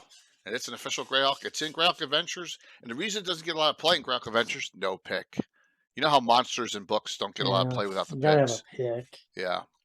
There's Probably the reason they don't have a pick is because it was supposed to be an Incubus. Yeah. But maybe that's where the charming comes from. It's got the same effect as a succubus with the charm. Yeah, same effect. Yeah. Right. Yeah. So I'm all for different reptile offshoots of lizard man or whatever. Yeah. Yeah. Absolutely. Satanic panicking, you know it. So. All right, Anna. Okay. I'm just putting in. Okay, so now I have, we're talking about Scaly and Slimy. Now I want to go to Ultimate Slimy. And this is a weird little one that I wanted to hear if anyone have ever used for anything, so to speak, because when I went through the monster books, I realized I never even heard of this little weird thing. And I don't see it as a race. It's more like one of these things that are kind of more like an animal of some sort, or even smaller kind of a creature. Let's see here. It should be, yeah. I'm talking about the Vardig. He's in, I think, in Monster Manual 2. Now I need to. I wrote him down. So hang on a second. Begins with a V. Yep. But I'm thinking. Oh, hang on a second. It's Fine Folio maybe. Then hang on a second. I need to. Where the heck did I find it? I had it open, but then we went around. It's not in Fiend Folio either. It's a Grue. Grue. Oh, it's a Vardig Grue. It's a Grue. Vardig Grue. So it's in Fiend Folio. Yeah, I don't use Grues that much either. Fiend Folio. Okay, yeah, Vardig. Yeah. It's the slimy, weird, slimy. I don't understand Grues. Grue are lesser. You told me about Grue. Hang on a second. Grue are lesser elementals. Now I need to search so I can see where I can. Hang on a second. Wait a minute. I need to. I had it before, but then I'll be looking at Monster Manual 2. I'm all over the place. I apologize. Yes, I know Grue the Wanderer. Monster Manual 2, Vardig. Okay. Of them like that. So Monster Manual 2. So this water brute thing. Yeah. So it's an elemental plane of water creature. Which page? Which page number? Page 73, Monster Manual 2. 73. Yeah. Okay. Yeah. That's why I didn't find that. I was looking. So they're like lesser elementals.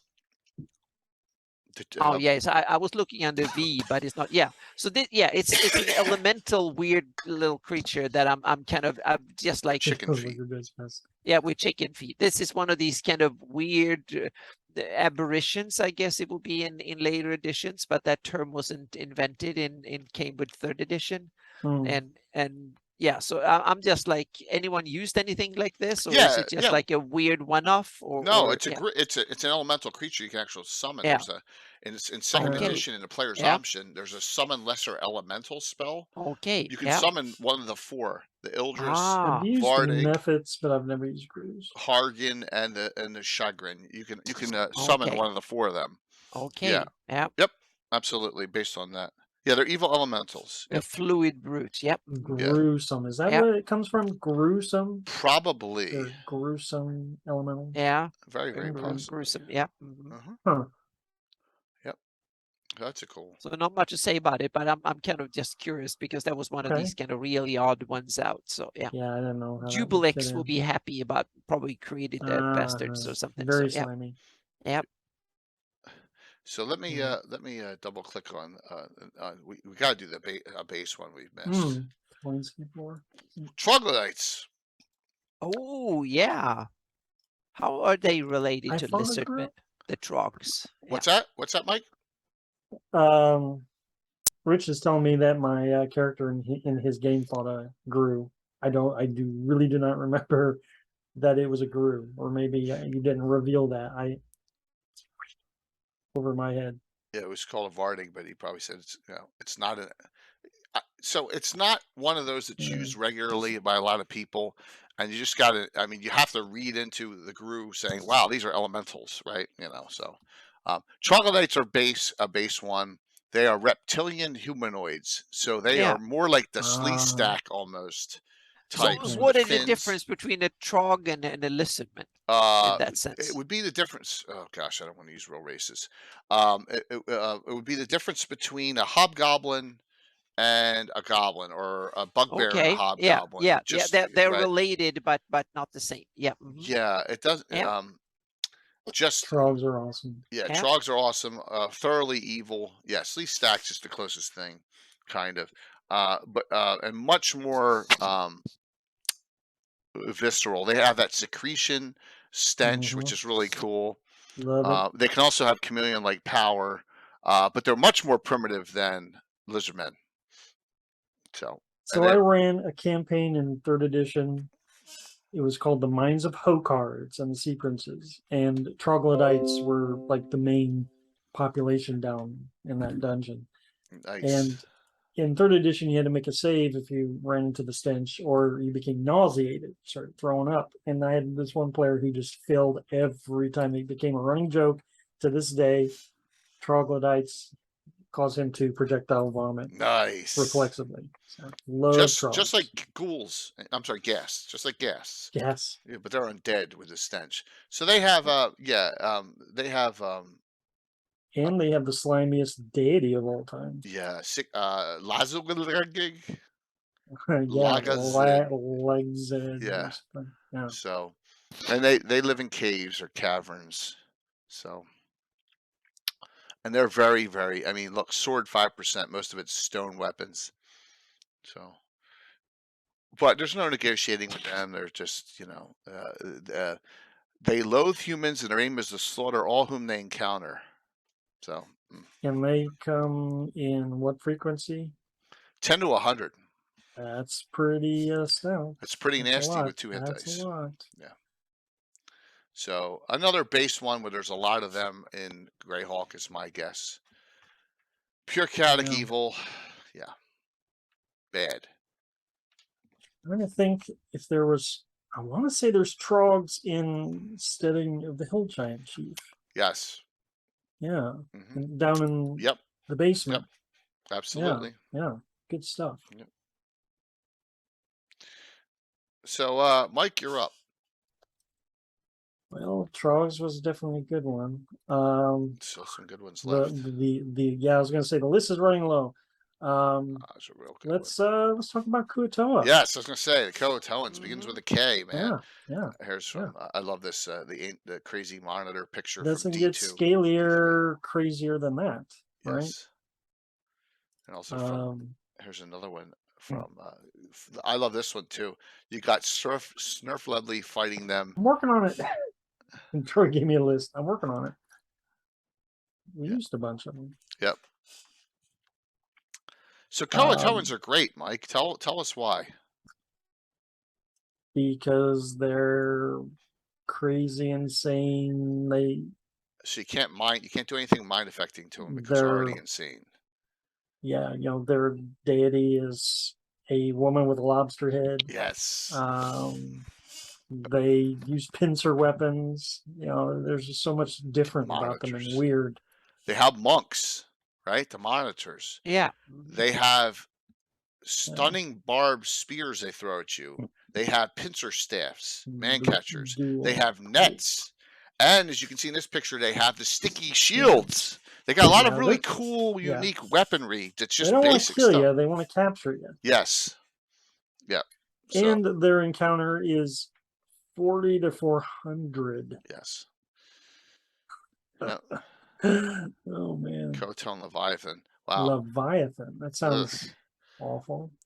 So if you were on Sunday night, the abridged version, we went over Lord of the Scarlet Tide, which was a whole Croatoan community that had it. So, and in my campaign, it's heresy. I know it's heretical. What do Croatoans do in my campaign? Because they don't like going on the surface world. Mm-hmm. They breed Murlocs. Oh no! They are the ones that are responsible for starting the Murlocs because the Murlocs can go on the surface world in the daytime. There you go. And they eat kumquats too, Rich. I agree. They definitely do. The Murlocs do, not the Croatoans. So they wiped out a certain city on the Wild Coast. Yeah, which one would that be? And that was during Living Greyhawk era. They wiped out Safeton. What? Yeah. So there you go. Just a fun one. The Croatoans. It's a good one. That is a good one.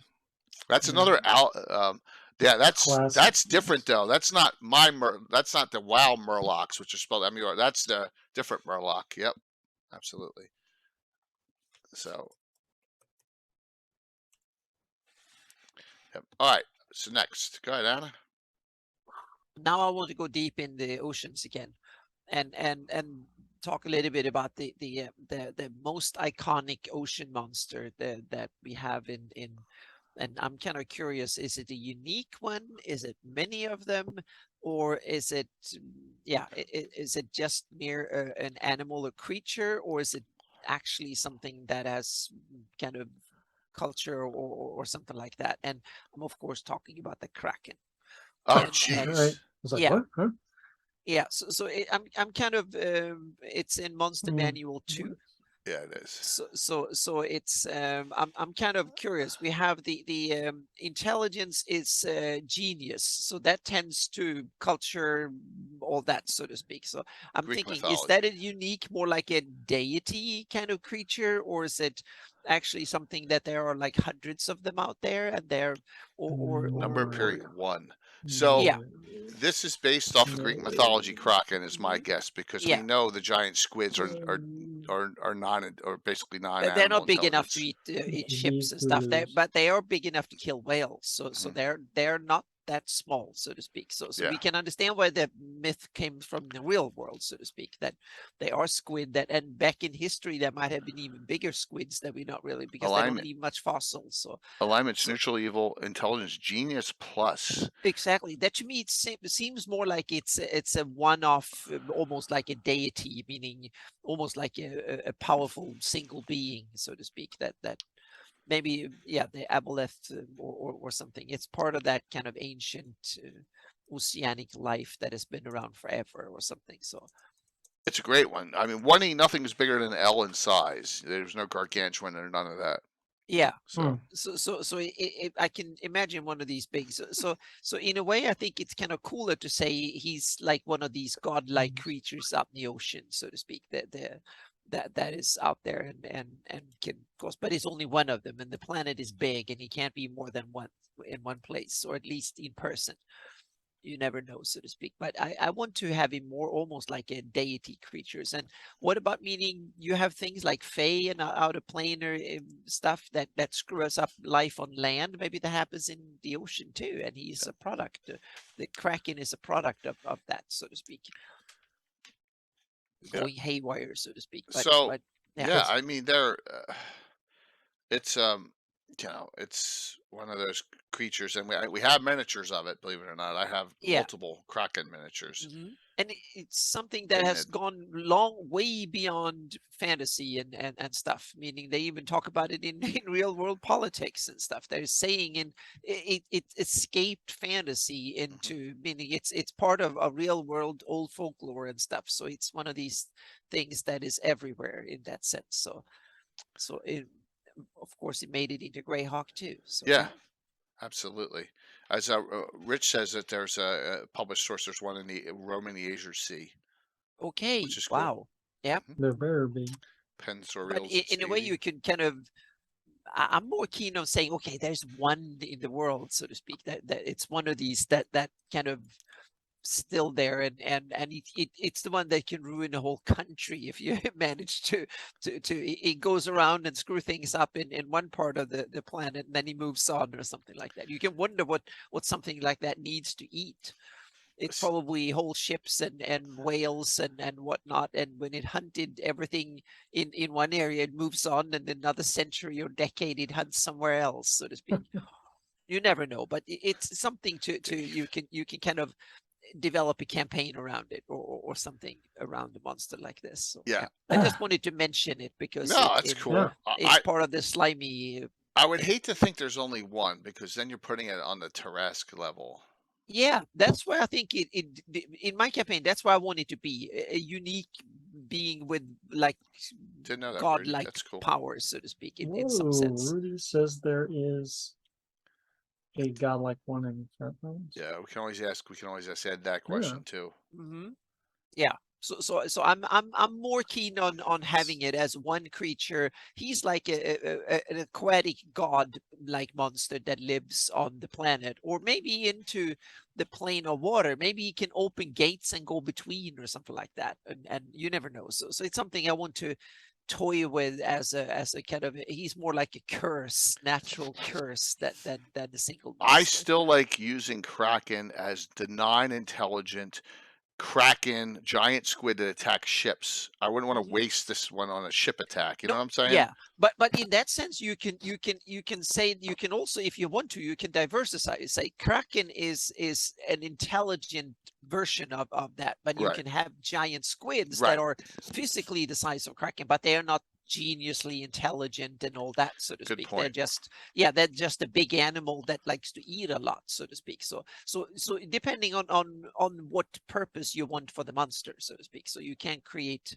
an animal, just a giant squid if you want to, but Kraken seems to be way more than a giant squid.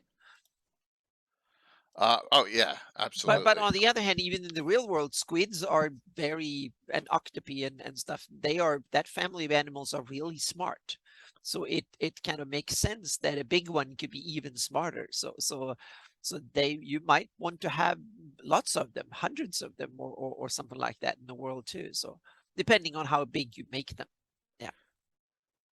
Very very cool one, Anna. I would never thought to go there on that. That's I think it's one to worth noting, because it's one of these campaign options that I think a DM should have in the back of your mind. It should be there on the list of things. Do I want to use it or not? And if I want to use it, in what capacity or role do I want to use it?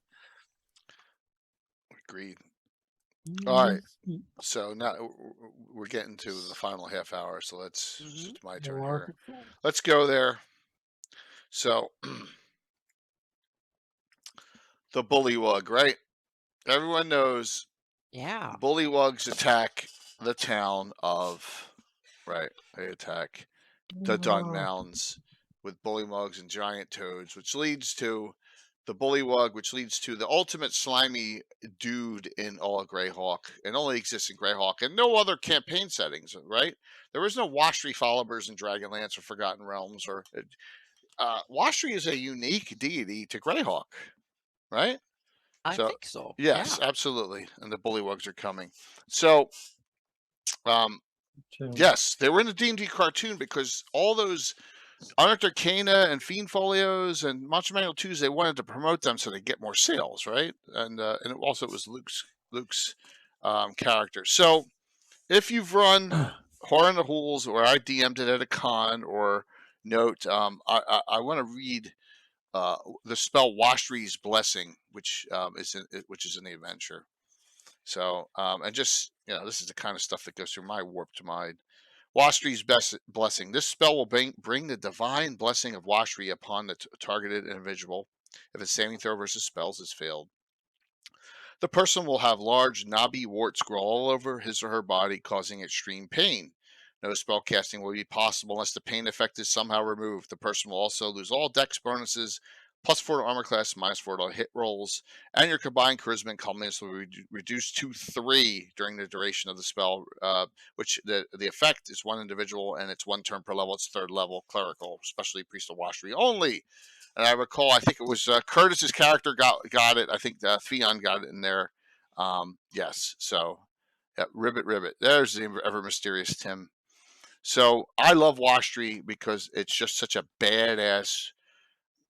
Just why? Whoever created Washtri, I give the kudos of all time. It's just hideously disgusting that he thinks humans should be turned into toad-like creatures. Okay, that's an awesome thing. So I like it, and it just is so bizarre. And they hate humanoids. They hate demi-humans. Humanoids can serve Washtri, but demi-humans are only fed to be slain, which makes them even better. The slimy folk are the true original race of Earth. Yes. So it wants to return them to original form, which is really awesome. Love it.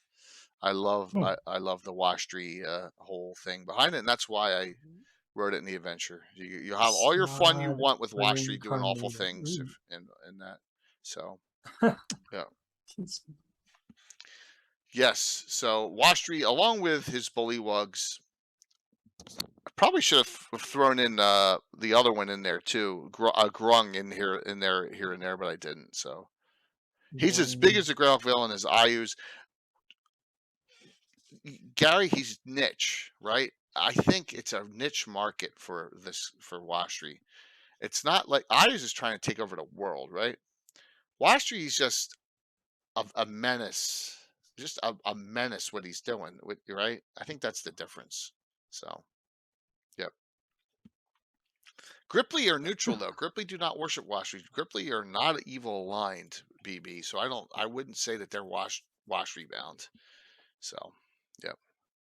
So I was reading up on bullywugs a little bit, and I saw that they also can worship a god named Ramenos, who is a frog-like god that is like very lazy and doesn't care if he's worshipped. Well, so I guess sense. all the bullywugs then just like, okay, we'll go to Washtri. Yeah. Washley care more. Yeah. So, yes, I have a soft spot for Washtri. I've always had, and just wanted to share that with you. That. Oh, by the way, speaking of the new green color shirt, dark green, just got these in 2 limited sizes. So if anyone wants them, let me know and I'll work something out. But I do have the forest green now, so new color. That was my last one. Was Washtri and the bullywugs. I have gone through all of the ones in my list. I think we've all touched on. But Anna and Mike, do you have others we have missed? Oh yeah, I have a whole bunch of them, but one of them is actually in the phone folio on B as well, and that's Blindheim. The frog with the lights. Blinding stare. Yeah. So, which is to me is one of these that seems to be more like, oh, I put another mechanics function on a similar frog and go for it, so to speak, rather than it doesn't seem to have much of an ecology or backthought that way. It's more like an animal. Exactly, an animal with stairs. So it says frog-like humanoid though. Yeah, exactly. It seems to be kind of weird, but it's one of these that I think is someone, oh, that's a cool mechanic and put it on the froggy thingy and because they have big eyes or something. I don't know. but it doesn't seem to me to have much back thought to it, but it's with a bit of development and stuff, you can come up with something. Yeah. Meaning, come on, I made goats that stares painfully and people like that. So what about you can make a frog that do something similar? So yeah. That one's definite. Rich brought up a weird one. And I never. No, I ignore him. What? I never got that. I never understood the Morkiths. I know that's they're bizarre. They are really bizarre, aren't they? In the folio? Yeah, which let me. Or is that Monster Manual 2? I always get these all confused which book they're in. They're Monster Manual 2. And I was like, this is too long for me to read when I was a kid. No, seriously. What are you talking about? No, where the heck are they? The Morketh from Orketh. Yeah, there's this thing that like Morgoth, okay. no, it like has just strange. It's in the original Monster Manual. My gosh. Okay. And that's why I wow. I didn't even realize it was in the original Monster Manual. This thing. The Morketh or Morlock is a dim, shadowy monster often referred to as the Wraith of the Deep. It's possibly humanoid, but reports vary. It's just like bizarre. So it bites. It has a hypnotic pattern thing. It does. It charms. It's a bizarre looking. Everything at sea is trying to lure you in and kill you. Yeah. So it doesn't say. Does it say where they are? Tunnels. So it's a tunnel creature. Kills off priests of Procan. Well, I'd say on average, probably some. I stayed away from using them just because it's like a super charm creature, if I recall, right? Yeah, it does hypnot. Save at -4. Oh my gosh, that's nasty. Who could assign the Morketh? I have no idea. No idea on that one. Yep, interesting. Yeah, it's trying to James Bond movie opening. Yes, yeah, absolutely. With the spinning behind it, you're dead on that. So, yeah, go ahead, Mike. Anna, you got any others? Yeah, I have. Let's see here. Yeah, I have one small. I can mention one real quick, and that's lamprey, land lampreys. That I think are lamprey is a very primitive form of fish that doesn't have any jaws, so it has a kind of a round mouth with lots of things, and it basically hooks onto the prey and suck out the juices of a prey. It's a very primitive type of fish that live in various parts of the world. There are different types of species of it, and there it is. That's survived over a lot of them are simply, they are like a parasite on bigger fish and stuff, so you can see them on sharks and whales and stuff like that too. So and there are smaller ones that live in the oceans, or in lakes and stuff, and but it's kind of, and this I see, it's not like a monster that built culture or anything. This is like just like an animal, but it's interesting that you can turn it into a snake, like a primitive form of snake that is not reptilian but older, that can actually go on land, or you can make it amphibious, that it can operate both on land and water, and you can make it big, and therefore you can make it nasty, so to speak. So it's one of these monsters that could be kind of cool if you want to have something that is just an animal that eats other things, a natural predator in different size that can be kind of an interesting, that you can make them air breathing, or you can make them water breathing, amphibious, or even land. You can make a sand variant of it, or stuff like that, make it slightly scaly or something, or you can make it slimy and live in it. It's a very versatile biological shape and form, so to speak, that can suit a lot of different niches, and because they survived in the real world for hundreds of millions of years, so they're really old creatures that are still around us. They're living fossils, and when I saw that one, I realized that, damn, it has potential. You can kind of make cool versions of it, and you can use it as a pest, or you can use small size ones, but you can have them in hundreds, like some sort of piranha, like eel-like piranhas.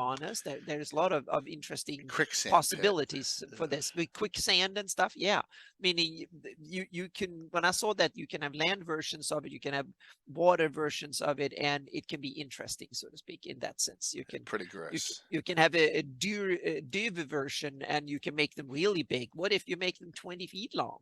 They're enough to kill someone in one bite, so to speak. You can this is a very flexible biological design. With a little bit of fantasy, you can make really cool stuff with it, so to speak. So yeah. Well, the evolved version then of the lamprey's got to be the Copru, right? Yeah. The what? The Copru. Yeah, might be. Kopru. They've been talking about it in chat the whole time. Yeah. Oh, have they?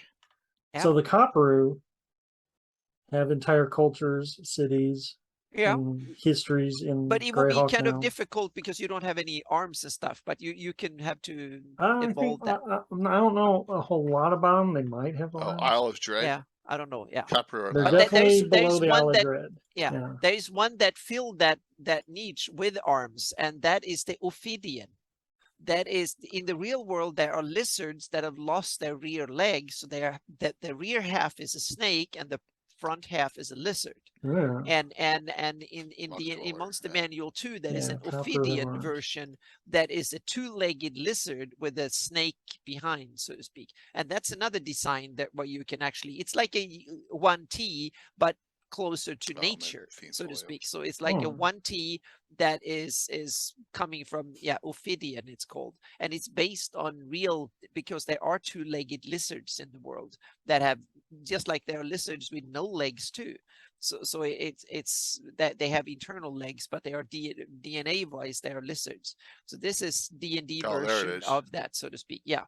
So it's like the natural snake men, they're called. Yeah, exactly, the snake men, but they are based on a real world biological design, because there are two-legged lizards in the world. So yep. So I just wanted to point these out. These can't play weapons. Exactly. So you can kind of play them anyway. That, and you can kind of have in that way, campaign wise, you can say that the Ophidians are the natural 1Ts, and the 1T are the kind of abominations, so to speak, the ones that are cursed into or whatever. So they will be like driders or some sort of natural spider and a drider, or something. So you can kind of that there are interesting possibilities in this. So well, it says that their bite will turn them into an Ophidian, turn you into one. Yeah. Whoa. Okay. Yeah. So you have, meaning there you have one design that can actually be cultural, and you have potential there because they have actually hands that can grip things and stuff. So and it's interesting. This is the kind of inspiration I like that monster designers take from the real world, so to speak, and go with it. And, yeah. Well, very cool, Anna, on that one. Where we talked about the wereshark a little bit. So oh, sorry. Oh, I was gonna say, Mike, you got one? You got any? Well, yeah, the guys, like I said in chat, are still talking about Copru. Don't know much about Copru myself. Gary wrote about them in his Isle of Dread stuff, where they first appeared. They're pretty ancient, as the history goes with Greyhawk. So I imagine they're all over the South Seas. Beyond them, I think the Lokatha have a pretty good background for aquatic nomads, right? Yeah. I have another one that is Optimum Slimy. Okay. That is a monster manual too. It doesn't have an illustration because I'm not really sure it needs one, but it's no one wanted to figure out how it, and it's the scum creeper. And it's on page 107. And it's one of these that small slug-like things that inhabit subterranean places and dismal swamps where there's little light. They feed upon plant growth, and anything else with a small mouth are able to devour. This What's it called? Scum creeper. And what's it in? Monster Manual 2, page 107. So and I was just going to say, this is another little fantasy animal. I see. Okay. Yeah, I see. that I think has potential, so to speak, as a kind of an animal slug-like things. Yeah. Exactly. So you can kind of develop them a little bit and introduce them in, and I think they have interesting possibilities. Meaning, if you have all sorts of weird things in bigger things, make something a little bit smaller and make it big enough to be a threat and small enough to be a nuisance, and you have something there that can they appear to be a small slugs almost. Yeah. Very cool. Yeah. Well, Gary, I wouldn't say the slad would count. I was my focus on this was trying to come up with the slimy, scaly races that inhabit the Flamis. Yeah. Like live there. And Slab would be from Limbo. Yeah. The same way I wouldn't really count Gru because they're from the elemental planes. There you go. Yeah. But that was my criteria. No, but I agree with you that we should. Yeah. It's all good. But we went over a lot tonight already. I mean, it was a great ones, and we stayed away from dragons and dragonkin, which is good. Yeah. I'm looking through all my pictures. We've gone through them all, which is great. I have one more in for Monster Manual 2, because Monster Manual 2 is one of my favorite Monster Manual, and that is the Muck Dweller. Yeah. And then we go into the reptilian kind of troglodyte relative of some sort. So it looks like a little bit of a dinosaurian kind of thing. So I just wanted to mention him. He seems to be part of that lizardman family. How many appear? Kind of thing. Yeah. 5 to 20. That's they're real half hit die, 1 to 4 hit points. Yeah. So, and intelligence average. So they seem to be it seem to be one of these lizard man relatives, so to speak, distant relative or something. So it's bipedal amphibian. Yeah. And average intelligence. Yeah. So packs of muck dwellers will lurk and wait for unwary victims. Yeah. So several will squirt jets of muddy water into victims' eyes. Nice. And they'll blind them. Smart. That's fun. Yeah. Oh, it says here they've been known to associate with lizardmen on rare occasions. They have also been reported serving Koto and Masters. Ooh. Nice. Yeah. Very cool. Awesome. So, nice job on all this. Really nice job. We got through a whole bunch. Got a good. No dragons. No dragons. Got through a night. Nobody hears no dragons. Got through a nice topic. Discussed some cool things. Kicking off the week here, which is always good. 18 followers to go to 9,000. That's good. So we could cut that down a little bit. Let me. I don't know what that is. What's a Pharanth? Pharanth. No, I never heard of it. Never heard of it. Yeah. Does that come from S3? It has to come from Barrier Peaks, right, Gary? Just messing with them. No. Yeah. Earth. I don't know what it is.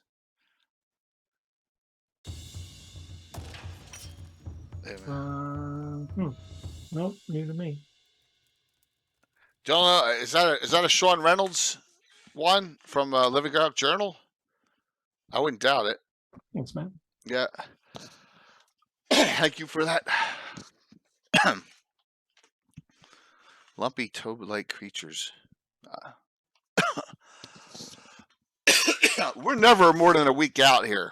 Now I know we have a Living Greyhawk coming up with the yeomanry, so we'll figure it out before next Wednesday. Trust me on that. So we hit some shout outs here.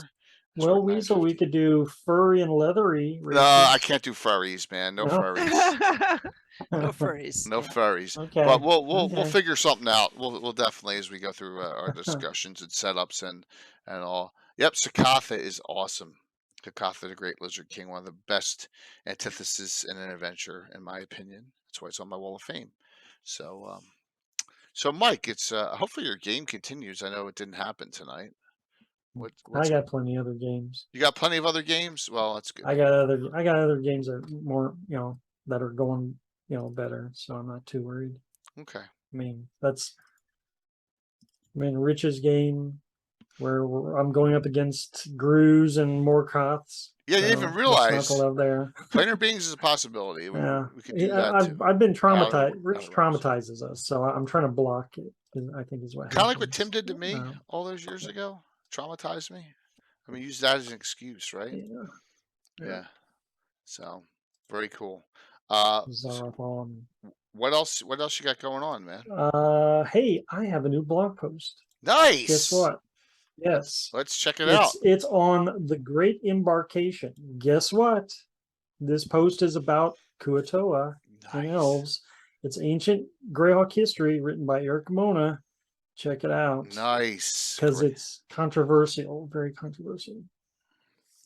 You think you know the history of the Kuo-toa and the elves. This will totally change things when you read it. And Eric wrote this during 2002. Eric wrote this. This is like apocryphal lore. Ooh. Like it's cutting room floor type stuff. Okay.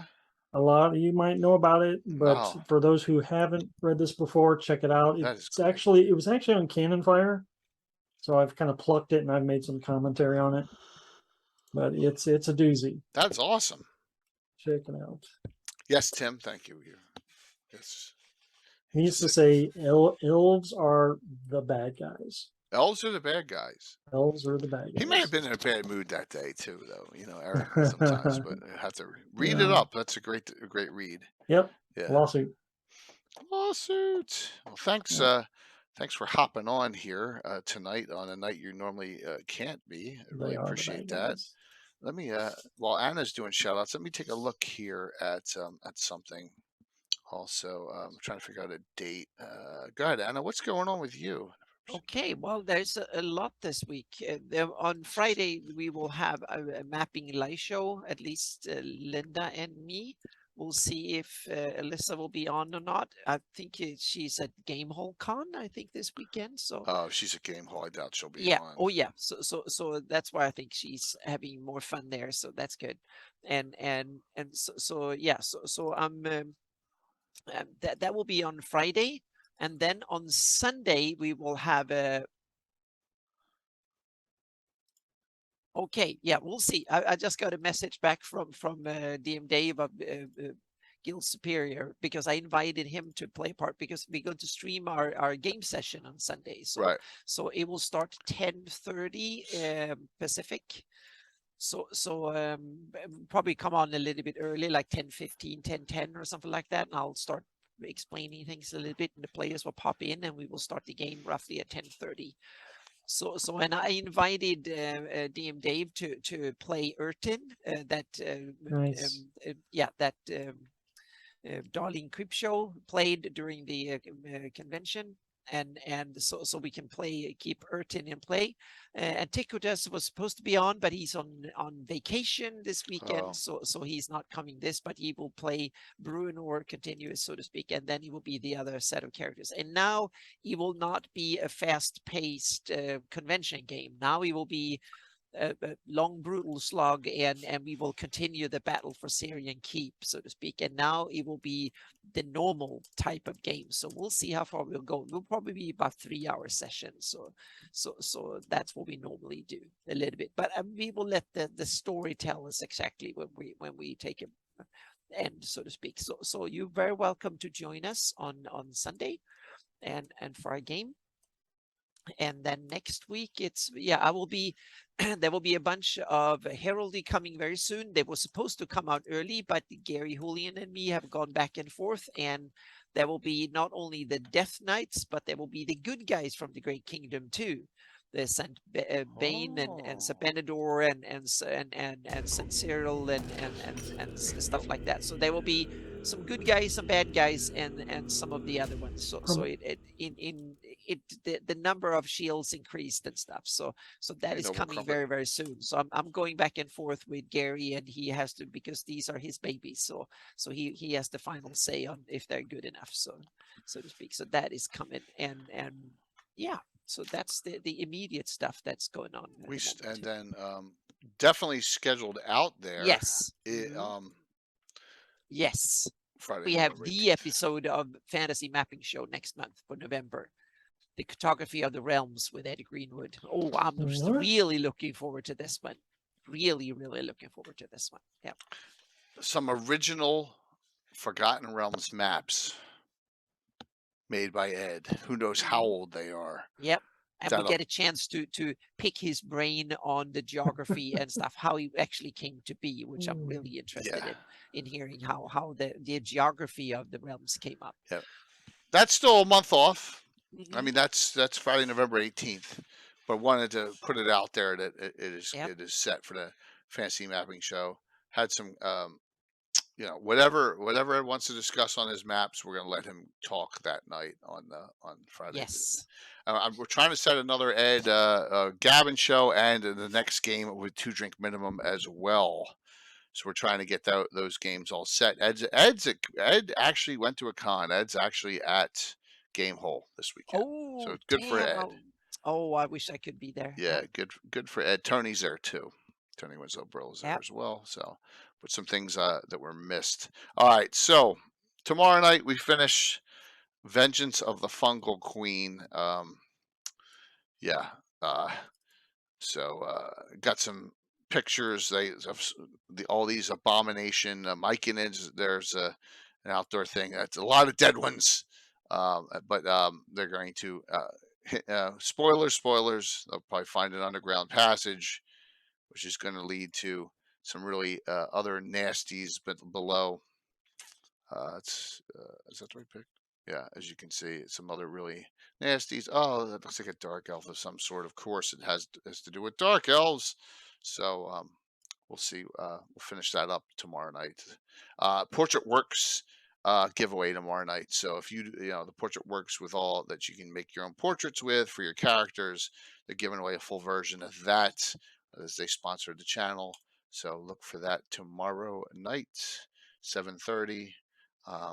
It'll be a fun game, and then no stream on Saturday. I'm doing a kids game non-streamed, and then Sunday night. Right now, 50-50 shot of this happening.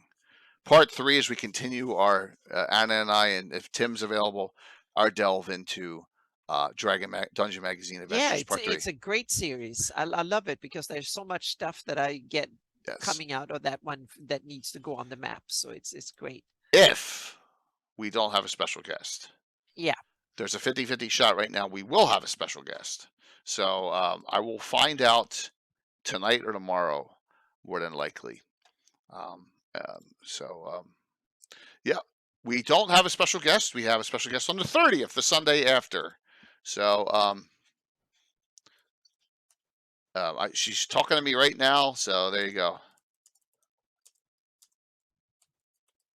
So yes, as you all know, I was talking on Cannon Fire about Cypher off tier Tanya De Pass. She'll be joining us, it looks like, on the 30th, the Sunday after. So last Sunday of the month we'll have us. So we're going to go with this on Sunday.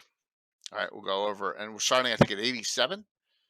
So 87 is great, is a great one too, and that's the one you see here. I'm carrying Tharsden's Love Child. Yeah, it's a really gross, disgusting, and it starts right in Greyhawk City, and I ran that, so we'll be talking about that and a lot of other adventures. From 87 on, I think we normally get 5 to 10 out because there's so many Greyhawk adventures in this 3rd edition era that we're in discussion right now. So that's what we'll do. And then the other big thing is the Saturday after. The Underdogs return Saturday morning. Strange Days is the name of the adventure, and Tim will be DMing on this channel. 8 a.m. start Saturday, October 29th. So next week will be a real busy week with multiple streams and some fun stuff. But that'll be a morning stream on Saturday, and we'll have probably some Troller game giveaways that night too. So no Rose Estes, no Gary, no Rose Estes. So yep. Your Dungeon Mag shows that made me start looking at eBay for all. Good. That's awesome. Good to hear. So that's what's going on in our world here. Thank you for another great show. Thank you, Mike. Thank you, Anna. Let's do the giveaway. Yep. This was fun. Thank you, Mike. Wandering, that works. That works real well with real life. My wife works that morning. Tim's got that, leaves the afternoon and the evening for family stuff on the Saturday. So on those. Because I can only do so many Saturday nights a month. All right, that's not in the giveaway. That's mine. All right. If you don't have this, great. These would be my 2 that I'd recommend: Cult of the Reptile God, Tomb of the Lizard King for the winner. But we have some other options here. You just let me know. Lost City, Treasure Hunt, Scarred as Mirror. That's an X12, X5 Temple of Death, CM9 Legacy of Blood, CM4 Earthshaker. There you go. You get your choice of 2 for the winner. All right. And I gotta figure out who the hell we're raiding into tonight. Holy jeez. Yeah. I may do Lords and Ladies of Fate. Have we ever raided into them? I don't know. I may do that. I've never heard of them. Yeah. I'm looking at some of the rest of them. Guild Superior's on, but he's not really running Greyhawk. So I like switching it up. Yeah, I think I'm going to do that. Trade and economic production. We may hit that. You may see that as early as next week, Rick's fellas. We'll see what we come up with. So I know Crane Varl's playing. I've raided into her a couple times recently. I want to spread the love around to some smaller streamers that maybe not get some large raids. So last call, exclamation point, drawing. And there's no true partnered streams on running Greyhawk content right now. I'd hit them. All right, here we go. And Noble, thank you for the raid and setting up the giveaway. Here comes the final, and let's see who wins tonight. Winner, 170. Wow, congrats, man. Oh, cool. Nice. Yeah. I was just talking to him in Discord, so I know he's on. I think I have your address, right? Tell me what 2 you want in Whisper Chat, and we'll get them out to you. And congrats. All right, tomorrow night, Portrait Works giveaway, 7:30 start. Lots of obliterating combat, and then we'll go from there for the rest of the week. I'm turning this off because it's blinding my eyes right now. Mike, Anna, thank you, and thank you, community, and thank you, watchers, for another great show. Had a real good time on this one. A nice discussion. Thank you for all the input and the suggestions on other ones we missed. Nice. And let's do it. Let's raid into Lords and Ladies of Fate. I mean, he follows me on Twitter, and we follow him back, so why not, right? Yeah. I can feel it coming. Plains of Greyhawk. It's the only discussion. Yes. We should do, Gary, we should do one on. That's a good one. Yeah. Plains of Greyhawk, but it's first I was like, what? But how about this? Yeah. How about this? Fantasies of Greyhawk, where we talk about the hatred for the Baclooni and the Rennie. Why? No, I'm kidding. I'm kidding. That's worse than Greyhawk politics. Yeah. Everyone have a great night.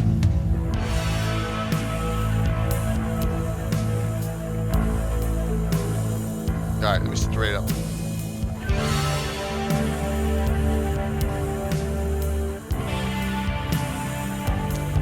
What did you say? Hot Greyhawk NPCs? Yeah, that's awesome. That'd be great.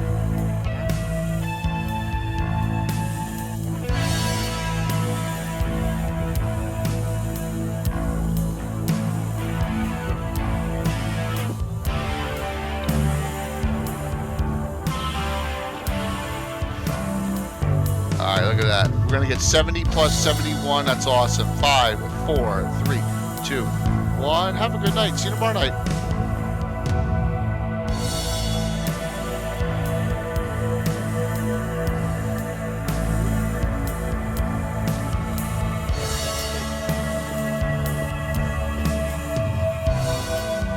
Oh my gosh. They just ended. Yeah. They raided us. So how did you? All right, I'm raiding back. That was pretty smart. Wow. Counterspell. That's all right, I'm gonna raid in now into Guild Superior now. That's a good one. Yeah, raid Guild Superior. We're gonna re-raid Guild Superior if this works. Oh my gosh. I've never had that happen before. You raid back and forth. This is awesome. I don't know if this is gonna work. Oh yeah, you're raiding. You don't. Oh, that's nuts. I've never seen that happen before. This is cool.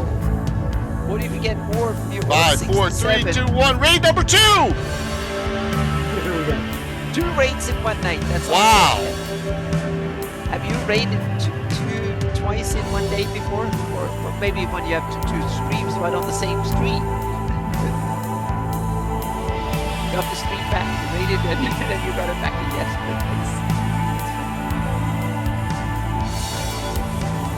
I've never had that happen